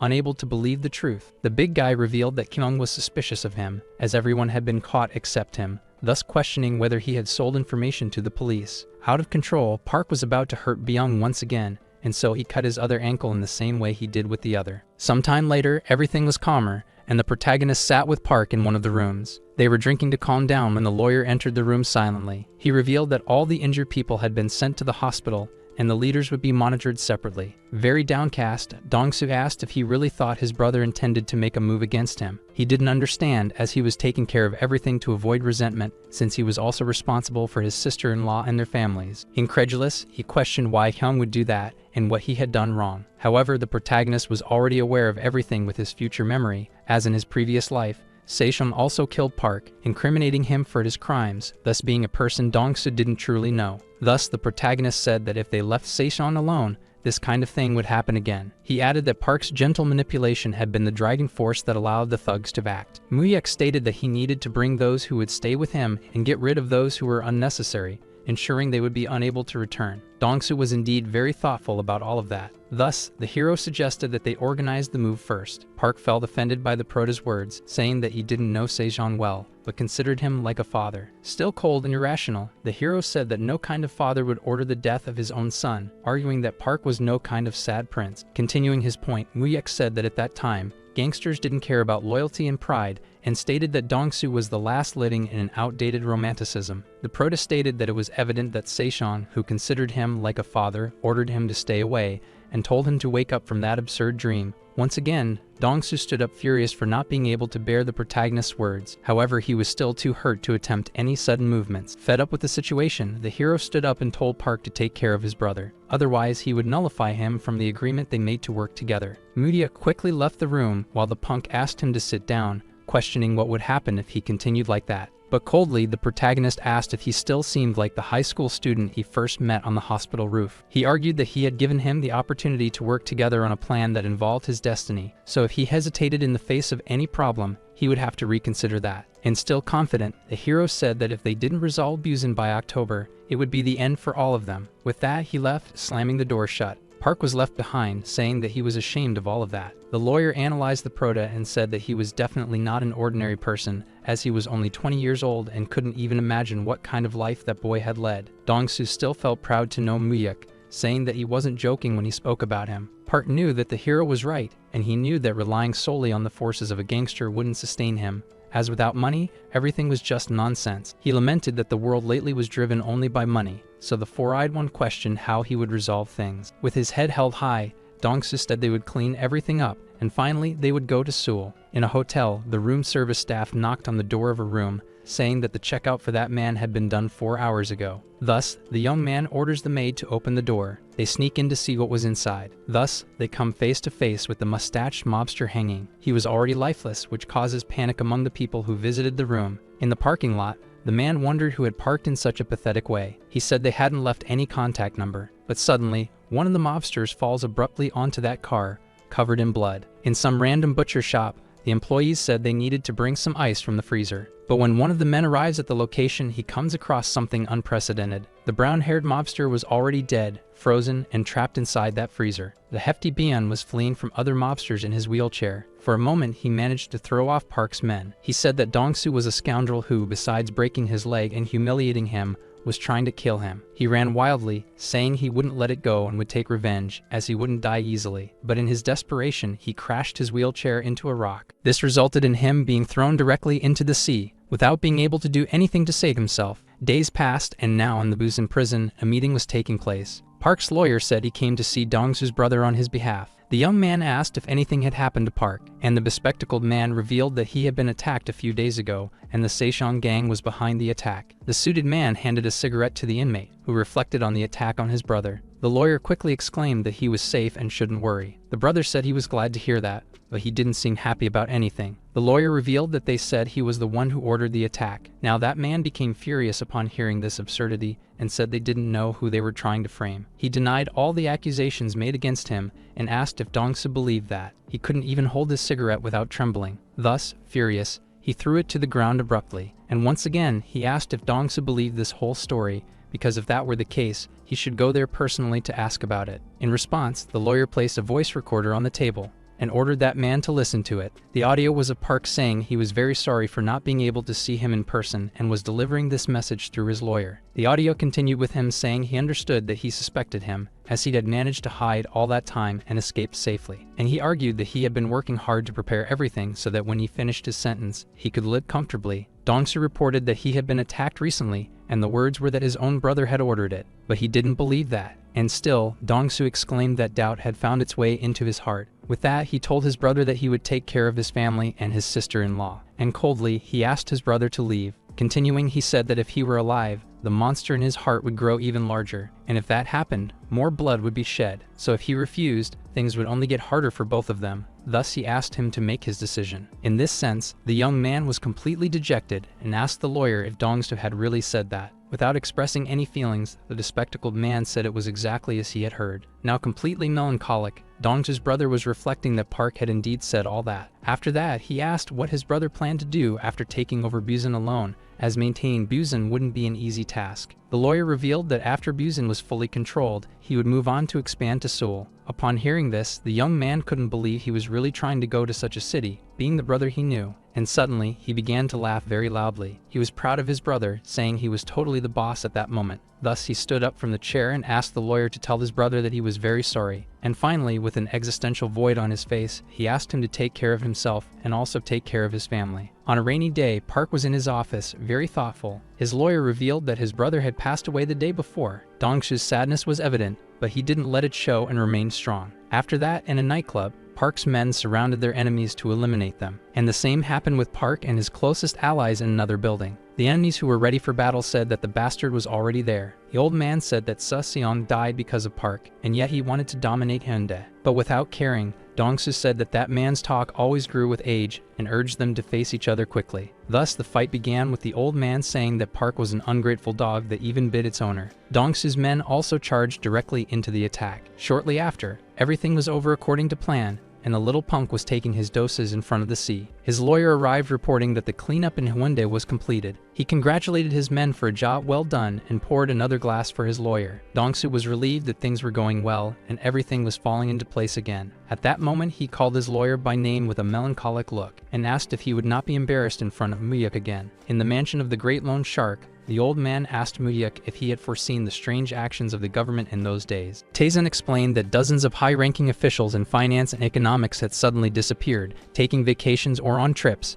but none of them had actually left the country. He added that he suspected they were doing something secretly, and even the infiltrated head of economic affairs did not know what was happening. The protagonist was already aware of what was happening, and finally, a real-name financial system would be implemented. Muyuk knew that some chaebols and financial companies had sensed the current climate. After the economic officials disappeared, there was no way for them to know. In light of this, the hero replied that it must be a new real-named financial system, so they would be preparing it safely. Worried, the old man said it was possible, and that such a policy would have to be prepared secretly, so it could only be that. At that moment, the old man asked what the protagonist thought and exclaimed that he believed it would be announced in the next New Year's speech. In this regard, Muyuk denied, saying that with the president's personality, there was a chance he would implement it by August. Taisen was surprised by the response, as it was next month, and asked if it wouldn't be too soon. With that, Muyuk explained that the timing of the announcement was the most important part of the new financial system, so it should be announced when least expected. These words made the great old man enter into deep questioning. However, still firm, the old man said it was too soon,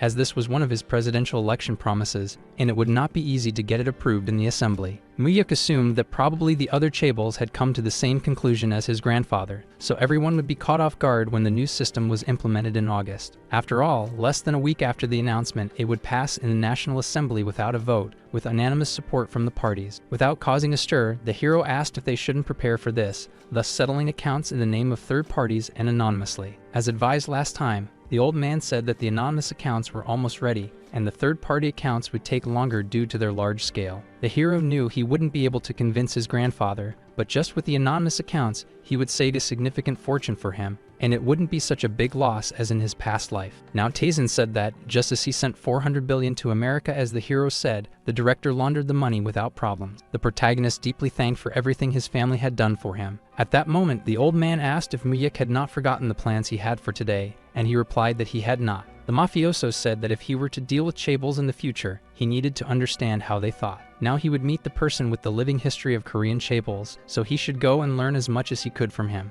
Now inside the car, the protagonist told Director Had that by the end of that year, he would send Han Kam-yong to America, and he should transfer all the money from the US account to him. The director asked if he was trustworthy, as the total of 400 billion won was a lot of money. In response, Muyuk revealed that he was going to create an investment company and hold a large portion of the shares, ensuring that he would be rewarded for his role. Had understood and said he would transfer it as soon as the order was issued. A doubt lingered in Muyuk's mind, thus he asked who exactly Director He was, to which he did not understand the question. The protagonist explained that He was like a joker who could do anything, executing impeccably what Taisen asked of all kinds of things. He added that besides that, he knew that the director was behind the disappearance of President Yu Jagang from Myeongdong. Coldly, the bearded man says that when the president gives an order, he does not ask why and simply obeys, as that is his oath to him. Muyuk notes that this man had absolute obedience. Still curious, the prota asks if, even if his grandfather gave him an unreasonable order, he would still comply. In response, he gives the example of an order that could kill him. Without thinking twice, the director says that if ordered, he would obey without problems. Still not satisfied,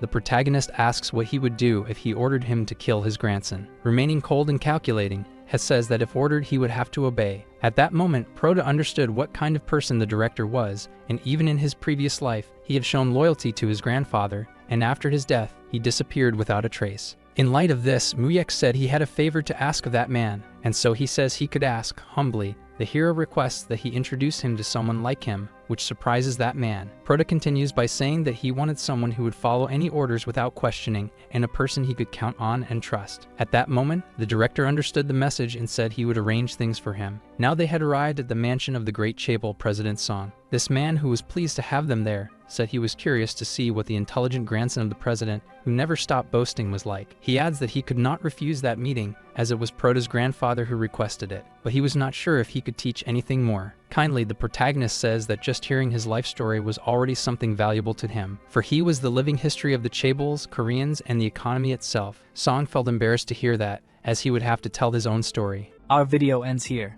If you enjoyed it, please like and subscribe to the channel. Until next time, bye bye.